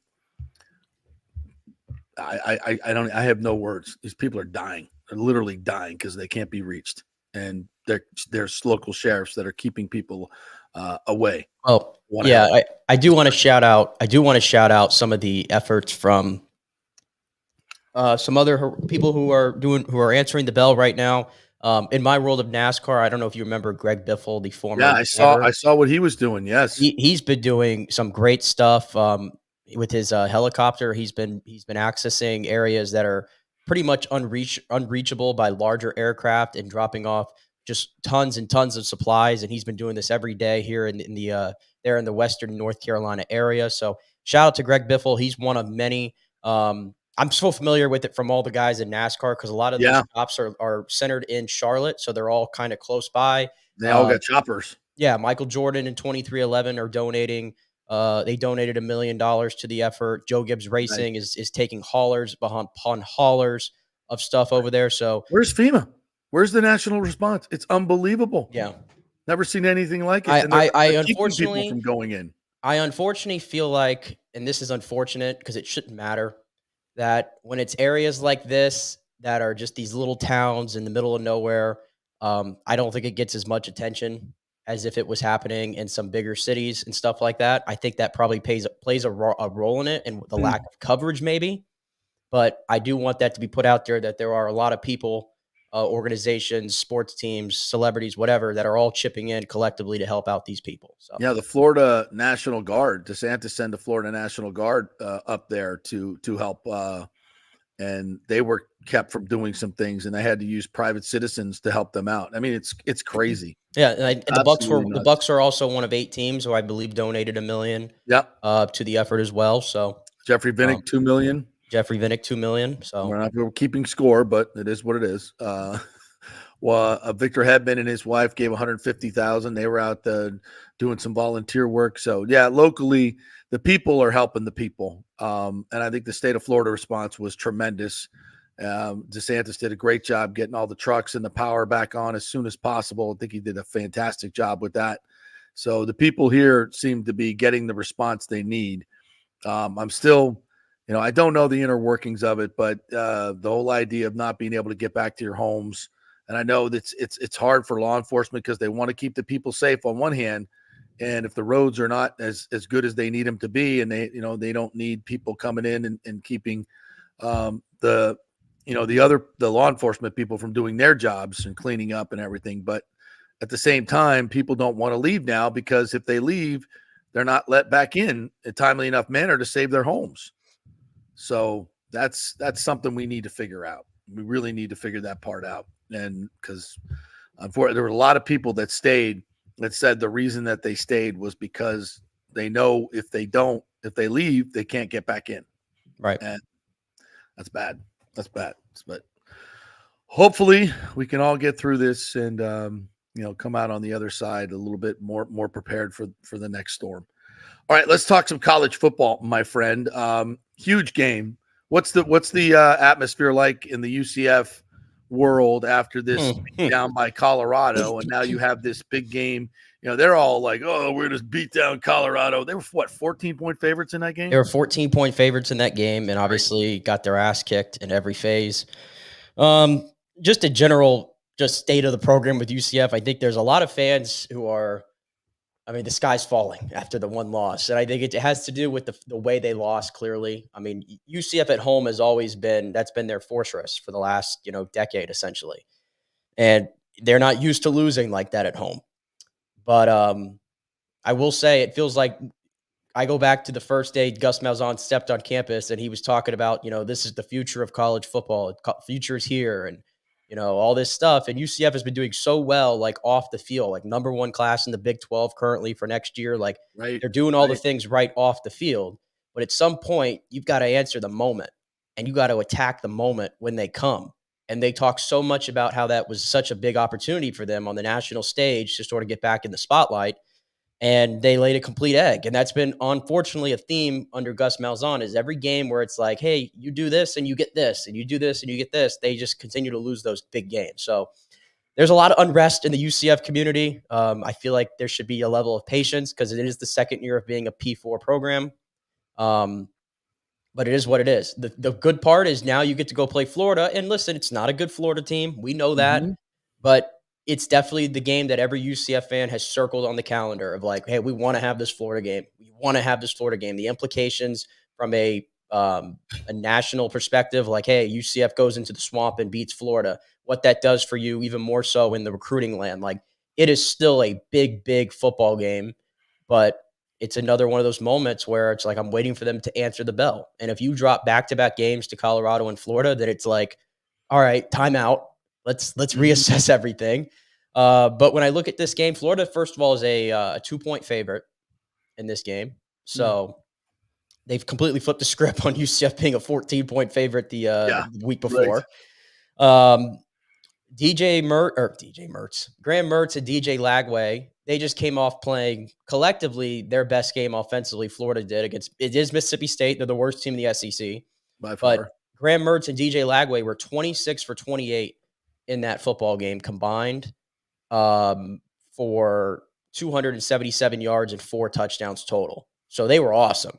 And Billy said yesterday that they're going to continue that 2-quarterback system against UCF and probably for the rest of the season. So you're going to see both of them. Probably going to see more Mertz, though, honestly, given the way that he played against Mississippi State. Yeah. And this UCF pass defense, I'm telling you, it ain't good. Gave up 400-plus yards to TCU 2 weeks ago, and then Shadur Sanders, without getting any pressure. UCF has 3 sacks in 4 games. That is the fewest among any team in the nation. That's a problem. And I listened to our new defensive coordinator, Ted Roof, who's been around. He's been at a lot of programs. Oh, yeah. And I think there's a reason why he's always moving around. So Colorado finally found a run game against UCF. They had 129 yards on the ground, and they were really just going right through the A-gap and having a lot of success. Colorado, first 4 games of their season, were predominantly in 10 personnel, 4 wide receivers, 1 running back, 80% of the time. They flipped the script against UCF. They went into 11 personnel with 3 wide receivers, 1 tight end, 1 running back. They did that about 70% of the time against UCF. And Ted Roof cited that as the big issue in the football game. My rebuttal to that is 11 personnel is not exotic. It's like the most commonly used formation there is. And yet UCF just had no answer for it. So that concerns me. I see a lot of concern marks on this game from a UCF standpoint because I think the Florida offense is starting to pick it up a little bit. Yep. I think you're going to see Montrell Johnson has struggled this year, but this true freshman, Jaden Baugh, learn the name, know the name. I think he's going to get more run in this game. He was pretty good against Mississippi State. And I think there's some, like I said, I think there's some ways they can exploit UCF's defense, but also this Florida defense is nothing to write home about. Second worst in the SEC, second worst run defense in the SEC, and UCF has the number 2 run offense in the entire country, led by RJ Harvey. They did not run the ball particularly well against Colorado. But which was surprising, but you probably have more trust that they could do it against Florida because Florida just cannot stop a nosebleed right now. Yeah. And Florida had 23 missed tackles in that game against Mississippi State as well. You play a better opponent, you probably are on that game's flipped. And KJ's a load at quarterback. I didn't see him run effectively in this game either, which I thought was a surprise against a Colorado defense that had been giving up huge chunks on the ground. So I don't know if that's an offensive line issue or what. Well, I'm so torn on KJ Jefferson right now. Like UCF's pass offense has been very spotty through the first 4 games. They just haven't been able to get it going. He's not a very fluid passer. He's not. I tell you, I said this on our looks very high schoolish. I said this on our preview show for the Charge On podcast dropping tomorrow for this game. I can't speak to what the guy did at Arkansas, but in a UCF uniform, everything just looks very slow. Yeah. Like, he's not DJU, but having watched more than I care to about DJU this year, I see sort of similarities in how slow they seem to be processing certain things. And KJ Jefferson, he gets all this talk about for being a load. I don't see the athleticism this year. He sometimes just looks very lumbering when he gets moving. They tried to queue up some design runs for him against Colorado, and it just was to no avail whatsoever. He actually had more success. He looks lumbering this year. That's what I'm saying. Last year, I thought he was very dynamic, and when he ran with the football, he had a little, not Jaden Milroe type, but in that realm, he turned the corner and he had some speed and some pop to him. I look at him this year and I'm like, wow, he seems like he's just really sluggish. Very. Yeah. It's been one of my big frustrations right now with that passing offense. Like, they have to lean so much on their ground game, and when you take them out of it, what they want to do, like you saw against Colorado, UCF just really didn't have many answers. So he's a big question mark. But KJ Jefferson has played in the swamp before, including last year. He led Arkansas to a 39-36 comeback victory against Florida in the Swamp. And he played really well in that game. So he knows this team, but Billy Napier on the flip side and Florida's defense, they know him. So there's some familiarity to go around. So I think it's going to be a close ball game. I think it's a coin flip. I think it's a true coin flip. What time is that game? This game is somehow being played at 8:00 on the SEC network. So I have to go back and forth between Clemson and FSU and this game. I'm a little upset about it being so late because going. I'm making the trip to Gainesville, and that's going to be a long day. Long day. Are you fanning or are you press boxing? I'm going as a fan for this game. I could have gotten a credential, but I kind of wanted to be in the stands for this one because I wanted to take in the Florida atmosphere. Yeah, when you're beating Florida there, it's a wonderful. And there's time. A lot of UCF fans who are going to this game. I was going to say, since Florida probably a lot of their fans probably sold their tickets. What do you think the number is going to be? What's the split ratio in this? You think UCF they travel that well? I don't think it's outside of the box to think that UCF could have 20,000 people in the stands. Ooh. At first, when the season started, there were a lot of UCF fans who thought they were going to have more than that.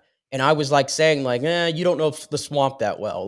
They usually box out the Alabama fan. Alabama fans don't usually fill that stadium up whenever they're on the road and some of these other teams. But I think the fact that UCF is so close right there, the resale market, you can get a ticket no matter what anymore nowadays.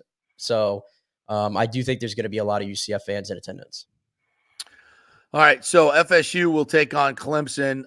It's been an interesting week at FSU for Mike Norvell. DJ Uiagalelei has a broken finger, we're told. I don't know if it's broken or whatever, but anyway, he's not playing, and he's going to be out a few weeks. So it's Brock's job now. He should have been prepared much earlier than this. We talked about it earlier this week. Should have started him against SMU. Should have given him all the work. Now he's being thrust into this situation with 1 week of practice to get ready, when he should have had a hell of a lot more as the primary starter, in my opinion. And you've got the fifth highest pressure rate defense coming in against the worst pass protection team in football and one of the worst running teams in football. It's all the numbers in this one suggest a massive blowout by Clemson. For some reason, the line went down when DJ was announced that he was out from 15 to 14.5. I haven't checked on it lately. But I don't see how FSU stays close in this game at all. It's not just about the quarterback. I think Brock will make a positive difference in this, and maybe they can get a little spark. But the way Clemson is scoring the football, the way they are playing defense, I mean, I'm not saying this is the old Clemson, national championship worthy, but Florida State is so bad. And this Clemson team is so much better than anyone they've played, including SMU, who routed them. I think this is the easiest bet on the board. And of course, as I said yesterday, I bet it, which means Florida State has a fighting chance. It's unfortunate. It's unfortunate for Florida State that they have, one of the worst offenses. I mean, the worst P4 offense by far, because in the history of the sport. Clemson's defense is so leaky. They've given up 401 yards per game this year, which is the second worst mark in the ACC, if you can believe it. They've given up 26 points per game. They pressure the quarterback. Yeah, it's just the crazy thing though. The Clemson defense is not exactly leading the way necessarily for them. It's been this offensive onslaught for them recently. Yeah. All of a sudden, Cade Klubnik, you're watching him in that Georgia game.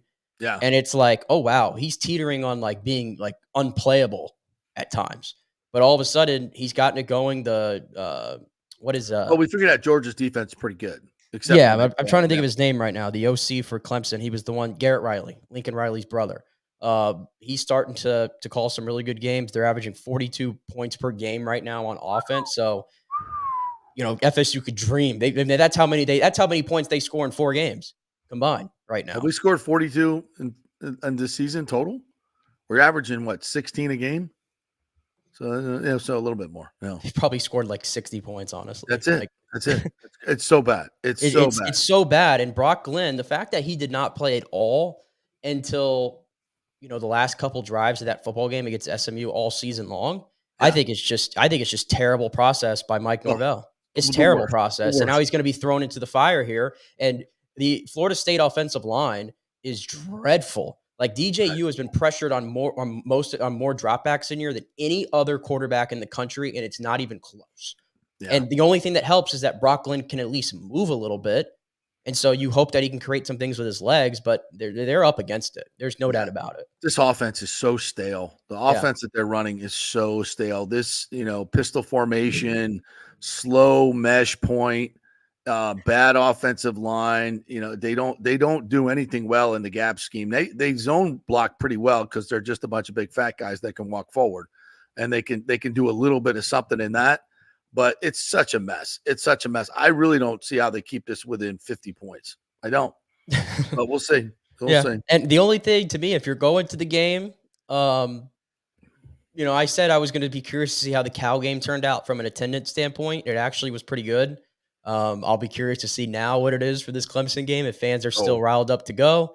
But for what it's worth, the probably the main event of this game, because I don't think it's going to be close, is the fact that Warrick Dunn, your old buddy, is going into the FSU Hall of Fame, the 11th member of the College Football Hall of Fame from Florida State. So that's going to be for cool to everybody to see, as you can reminisce on what times used to be at Florida State. Yeah, and Anquan Bolden also going to be up there being inducted into the Hall of Fame.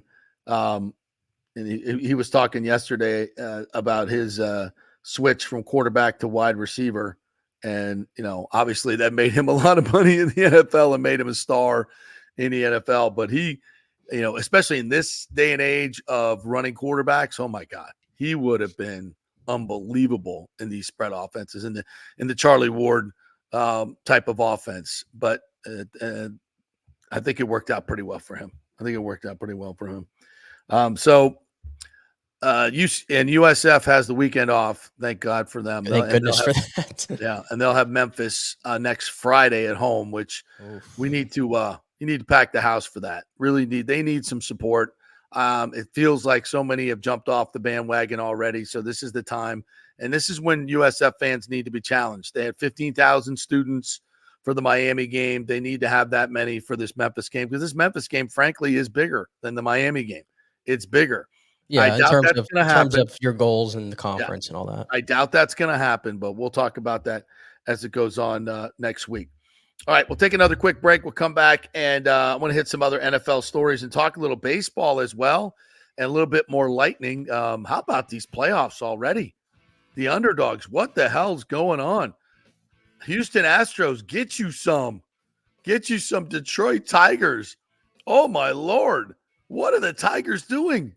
I got some numbers for you on payroll on that deal that will absolutely boggle your mind. So do that when we come back. We are brought to you by the great folks at the Geddes Gordon Group in South Tampa. If you're looking for a realtor now, maybe you decided, I don't want to live on the water anymore. You want to list that house for sale, the Geddes Gordon Group will take care of you. Go to their website, GettysGordonGroup.com. Jane Geddes, as you've heard her spot many, many times here, they will treat you like family. You got a family member in the business, and that's the Geddes Gordon Group. If you're looking to sell or if you're looking to buy now, there may be some bargains out there as well, and get back into the market now that the interest rates have come down. It's the Geddes Gordon Group. All right, back in 3. Stay with us. Hey, it's football season, and we welcome back the Gator Report every Monday and Friday, sponsored by the Jeeves Law Group, Jeeves lawgroup.com. Just go to the website. You can contact them through there. Scott Jeeves is a tremendous, aggressive attorney and a big Gator fan, so we appreciate him supporting this show and, of course, your Florida Gators. They are local, they are trusted, and they get results. Whether it's personal injury or anything else, any law matter at all, it's the Jeeves Law Group, Jeeves lawgroup.com. Give them a call. Tell them JP sent you.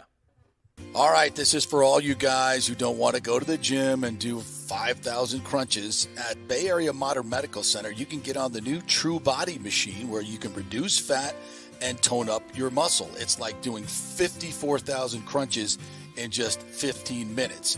Define your body as you see fit. True Body offers personalized muscle stimulation that delivers the equivalent of those 54,000 crunches in just 15 minutes. Just get in touch with them at Bay Area Modern Medical Center, BAMMC.com. Chris Lugo and the team over there will set you up on True Body and get amazing results. Non-invasive with comfortable and little to no pain and zero downtime. You can isolate and target those areas that you want to improve and treat multiple areas simultaneously. It's an amazing machine, so check it out at Bay Area Modern Medical Center, BAMMC.com. JP here to ask the question, are you planning an event, meeting, or conference? If so, you'll want to call the designers and production professionals at Extravaganza Productions Incorporated. With over 35 years of experience in the events industry, designing and producing every type of small to large event, they can provide a huge resource for design ideas, audio, visual, sound, lighting, decor, and entertainment to turn your event into an incredible experience for the entire audience. Folks, I've worked up close and personal with this group at many national events and Tampa events, and they have unique capabilities that help you save time and money in the planning and execution of your next event. Don't delay. Call these pros today at 813-621-4700 or check out their website at extravaganzaproductions.com. Tell them JP sent you, and they'll provide a free initial consultation for your event. Extravaganza Productions, the best in the business. Golfers, listen up. The hottest new driving range craze has come to Rogers Park in Tampa. The Top Tracer range is now open 10 to 9 p.m. And just like you see on TV, every shot is tracked for yardage and accuracy, giving you immediate feedback. And best of all, you can virtually play the top courses like Pebble Beach or St. Andrews with your buddies. Plus, great food and drink options available in the well-appointed hitting bays. Very comfortable out there. Reservations highly recommended, starting at $25 per hour, including balls. Reserve at RogersParkGolf.net. That's RogersParkGolf.net. See you there. Let's go. Right now, back to the show on FanStream Sports. All right, welcome back to the JP Peterson Show. Need a nice romantic night out with your lady, Casey or Ashley. Take them on over there to Cafe Paradiso and have some of the branzino, which is a sea bass. Love my man Paulo. Go see Paulo over at Cafe Paradiso there on South McDill. Get out and support these local restaurants, folks. And I drove on to Davis Island, my went and saw my former home there on Ontario Avenue, and just, how heartbreaking. All these people with their furniture and all their belongings just out in their front yard. It's unbelievable. My old house, whoever lives there now had all of their belongings, their old furniture out in the front yard. Just heartbreaking. There's an odor on Davis Island that is very, very odd, and it's not good. Feel so sorry for a lot of those folks there, but there's, and all the restaurants. I went through Davis Island Village, and there, 220 East, all those local restaurants that are such treasures, they're taking out all of their equipment, and they're going to have to rehab their entire places because they were all flooded out. So when they get back open, please support them. Cafe Paradiso is open and ready and waiting for you to have a fantastic meal at a great price. Everything is homemade. And it's just a great local place to see all your friends and probably see a few celebrities in there as well. Just ask for Paulo, tell him JP sent you, and he'll set you up with a great table, and you'll get a fantastic meal. Just an absolutely fantastic handcrafted, a traditional Italian meal. They have a sausage rigatoni that is just to die for. Love it. Their sauce is so good. Everything is fantastic. The seafood's amazing. Cafe Paradiso on South McDill. All right, now that you're nice and hungry for some great pasta. A couple comments coming in. Nathan Elliott saying, as U.S. citizens help U.S. citizens, the government will send more money away to other countries. I know. Isn't it so sad? James says, so many coaches who've handled their program better than Norvell. Oklahoma coach Venables, Malzahn at UCF. There's nothing I can look at that gives me confidence Norvell can turn this around. Scary. Well, I don't know if those are the two greatest examples. No. And you can look at a 13-win season and a 10-win season for Mike Norvell. And I know he seems so far from that right now. Just mind-numbing calls and personnel decisions.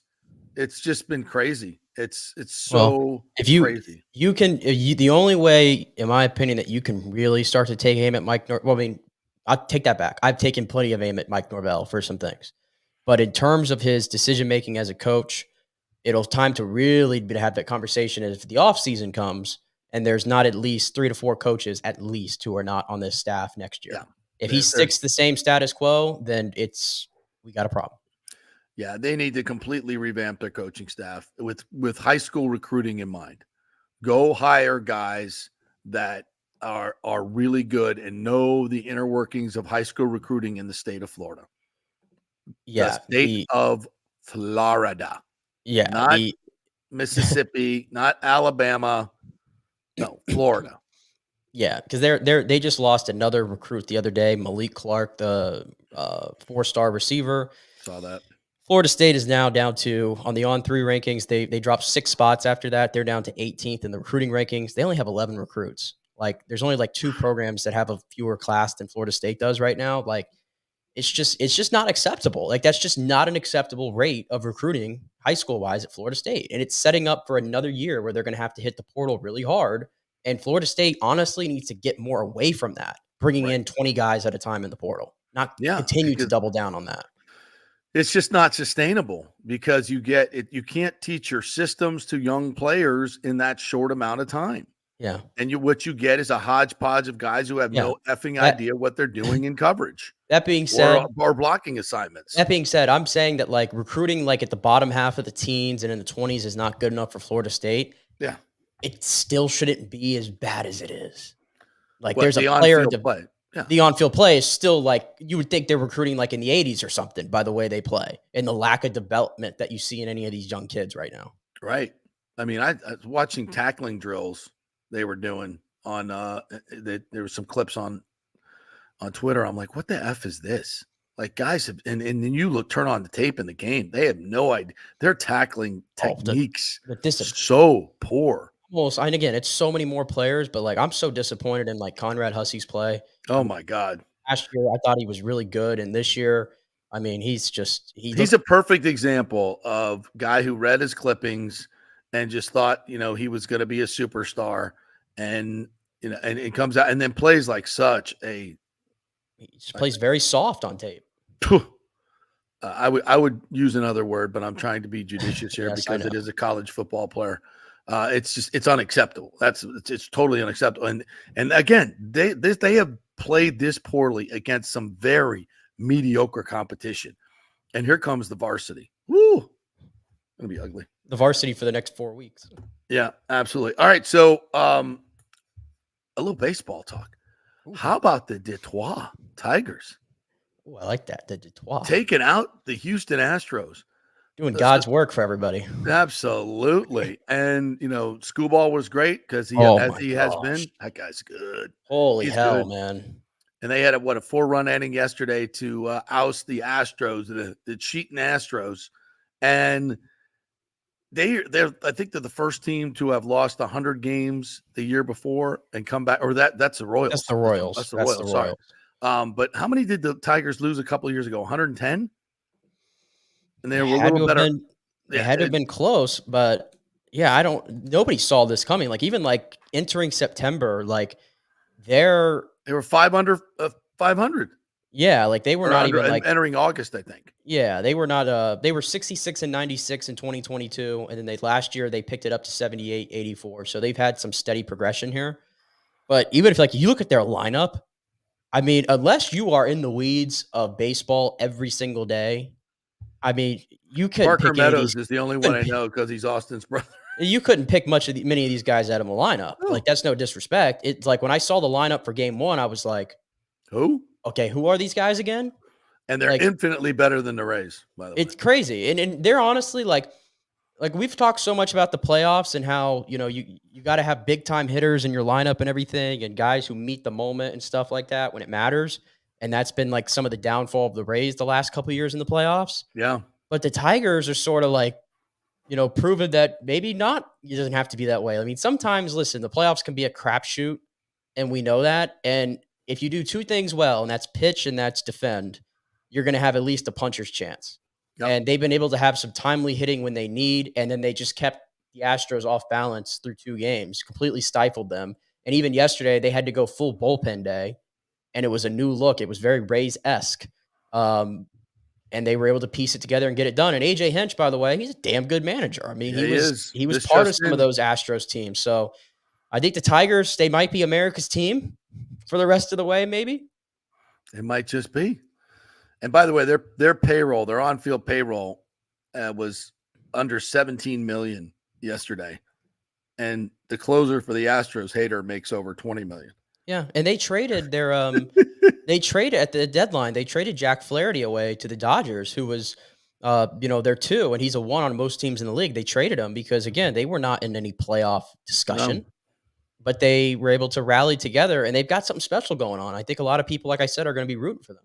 Yeah, absolutely. And then you got the Royals. Have you ever seen a team just absolutely driven by one player? Bobby Witt Jr., he's just a phenomenal player. He's a machine.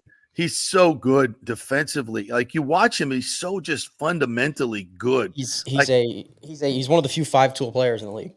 And you watch, you watch his bat come through the zone, and it's very Pete Rose-esque. It's so level, but he has so much power to it. Yeah. And I saw him go into the hole, it was yesterday or the day before, and make a play that nobody makes. And he made it look easy. Like, he just planted his foot and just threw a seed in the deep hole and got the guy by 2 steps. I'm like, holy hell.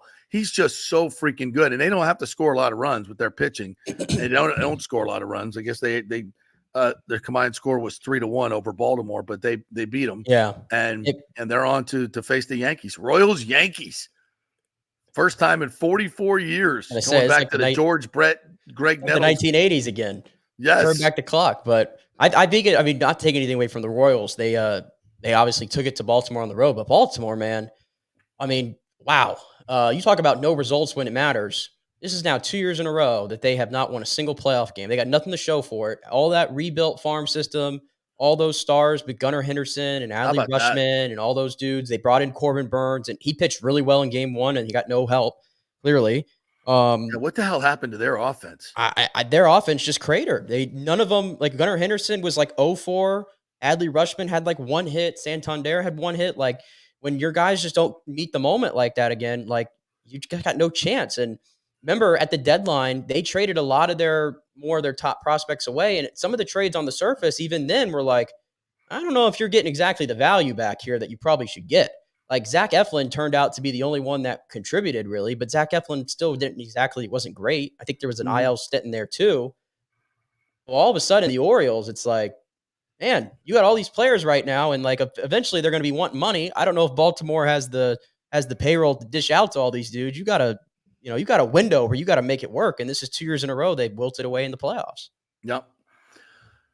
Well, that's their issue, and it's so you look at the AL East, and you say, "Wow, it's so tough," and then you're like, it's for the taking. I mean, the Yankees obviously will take on the Royals, and we'll see what they got in the postseason. I mean, you look at what's left in the American League; they should cruise to the World Series. They really should. I think Cleveland, to me, I know the Tigers are on their run right now. Cleveland's tough. Cleveland has been so close for so many years. This year's team feels a little bit different for me. Yeah. I think they're a tough matchup for anybody. But if you're the Yankees, though, clearly you are the top dog of what's left, at least from a name standpoint. You got all the stars. You're the New York Yankees. You couldn't ask, like, the fact that Baltimore's out, the fact that Houston's out, like, it's fallen the way you want. If the Yankees don't make the World Series this year, it's like I'm questioning if it's just going to happen with this with everything in place. This regime, I agree. How about the Padres? This is a team, 26 smallest market. That's a truly small market team.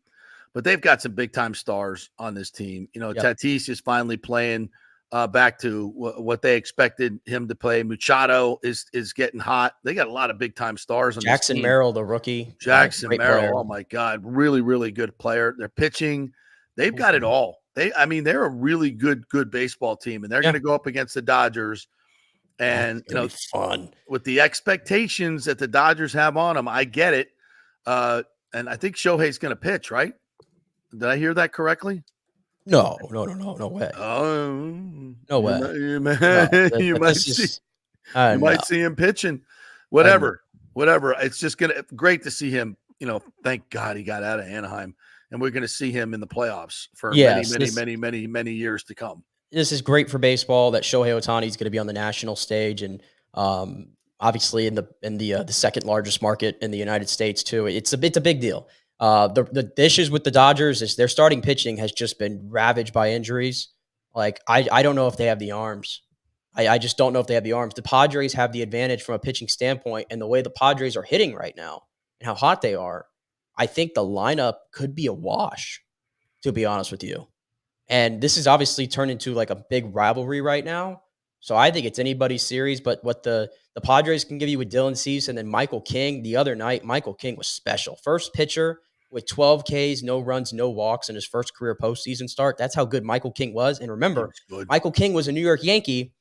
The Yankees did not want to give Michael King up to get Juan Soto. That was like what held up that trade for weeks, is they did not want to give up Michael King. Michael King, they ended up having to throw him because, if you're getting Juan Soto, you got to throw something. And Michael King has been, I almost said as impactful. I think you probably could argue it. He was a top 5 pitcher in the NL this year. Yep. For the Padres. So there you go. And if the Beware Yankees don't sign trades. Juan Soto, then the Padres won that trade. Yep. And by the way, the Rays are now, looks like Bally's is not going to renew with them. So they're going to be kind of out on the open market for their television deal, which I think is a good thing. They can forge some new alliances here. It can't be worse than it was with Bally's in terms of being able to get it to the public. And, the app has obviously had a lot of issues. I know I bought it for a couple months. Was it last year? It's just terrible. And they just don't have, Bally's just doesn't have a lot of, or Diamond Sports as it is, doesn't have a lot of resources to put into it. Yeah. So I just hope whatever happens is that the on-air talent on Bally's for the Rays, just fantastic. I think they're a treat to listen to, all of them that are involved. I just hope that whatever happens, that they're able to still all be together as a team. Yeah. No, absolutely. And because those guys, they make it fun. They really do. By the way, shout out to Rich and Doug Wechter, both whose homes were heavily damaged by the storm. And they're going through it, like they're going to be fine. But, man, as a family, and they've lost a lot of stuff. I saw some pictures online of Doug's house. They're down to the studs to tear out all the drywall. I texted with Rich a few days ago, and he's said they're going to be fine, but they had 4 feet of water in their home. So, yeah, they're digging out, but yes, hopefully they will. They'll retain that whole crew. They're not going anywhere. It's just a matter of what platform they're going to be on, and if it's going to be easily accessible to Rays fans. I hope so. I would love to see him get with Amazon Prime. I think a lot of people have Prime, not just for the video, but for just Amazon. Yeah, so. and I can already hear there's a lot of people who would scoff at that. But listen, that's it's the way the world's going. And if the Rays want to be the leaders in this thing, I think that would be a feather in their cap, obviously. I think that would matter a lot to them to be the leaders, to get on Prime. What I'd like to see them do is partner with a local television station. Well, I told you, Channel 11 is up for grabs, potentially, if they want to come and play, because they have Scripps, which I think some other teams around baseball are a part of. And so Scripps owns Channel 11. So Channel 11 is obviously a cable television. That's on Spectrum. I think it's actually the local TV station is 38. Yeah. I'm saying from like Spectrum for me. Yeah. But, Yeah. So that's the Scripps owned station. There's a Hearst owned station, WMOR, which I'm doing the pregame shows for our Monday Night Football. They were interested in getting involved with the Lightning as well. So I would like to see that, because those stations are carried. They call must carries. They're local stations. They're must carries on every cable system. So so that would make it available on every cable system. Well, is this only for baseball though? Like, is the Lightning Lightning obviously the Magic and all that? Like, are they still on Bally's for now? I think that I think they Lightning renewed with Bally's and that Diamond Sports in that group for this season. But everything's up in the air moving forward. So this stuff should not be as complicated as it always is. It shouldn't be, but it's it's big money, man. It's big money. And that's, everybody wants a slice. And speaking of Lightning, because we didn't get to him too much last night, talked about the Geekie fight, which was huge, but saw Gensel playing last night with Point and Kucherov. And let me tell you what, in 2 games that they've played together against the Panthers, now the Panthers regulars weren't out there last night, but they were in Miami, and they look really good together. Lots of zone time. Last night, Gensel had 2 really, really good chances set up by Kucherov in front of the net. Couldn't bang them home, but they look like that's going to be a premium line. They get a lot of puck possession. They're going to have increased puck possession just in Gensel and winning more battles and having more puck possession. than maybe Stamkos or Hagel or whoever played on that line last year. Gensel's a talent. He's a talent, and I'm really interested to see how that works out. They also had Radish on the number 1 power play last night, that right-handed shot. Power play was not good last night. It was 0 for 3. They moved the puck a lot, but they didn't take any shots. Yeah. So they got to start taking shots. I think guys are deferring to other people, don't want to take the shot in that situation. So they got a ton of talent on that power play, but I think it's going to take some time for them to find their niche. They're gonna have to have a new identity. They've always been a team that relies a lot on their power play, and in this year, I don't think you're going to see the Lightning with a top 5 power play unit in hockey. I think inevitably it's going to look different. But the 5-on-5 play, you're banking on being much better. Quite frankly, it has to be better. It can't get worse than what it was last year. That top line, if they all mesh together, should be a top 3 line in hockey. I think the questions are everything sort of after that in your forward group, to be honest with you, because it is a big drop off after that. And the other thing, you mentioned Radish, he was getting play on the power play 1. I can't figure out what's going on with Darren Radish and what this team is doing with him, because he seems to be like the odd man out, though, on the D core at times. Like I saw today, like Eric put the line rushes at practice today, and Radish is running the 4th unit with Max Crozier. Like, I don't understand why Darren Radish all of a sudden seems like he's been exiled from the starting lineup, and Nick Perbix, who really struggled last year, has sort of just been put back in. I don't get that. I thought Darren Radish played well last year, honestly. Yeah, I did too. But how does this, power play thing work into it? He had the second hardest power play or a slap shot last year in the NHL.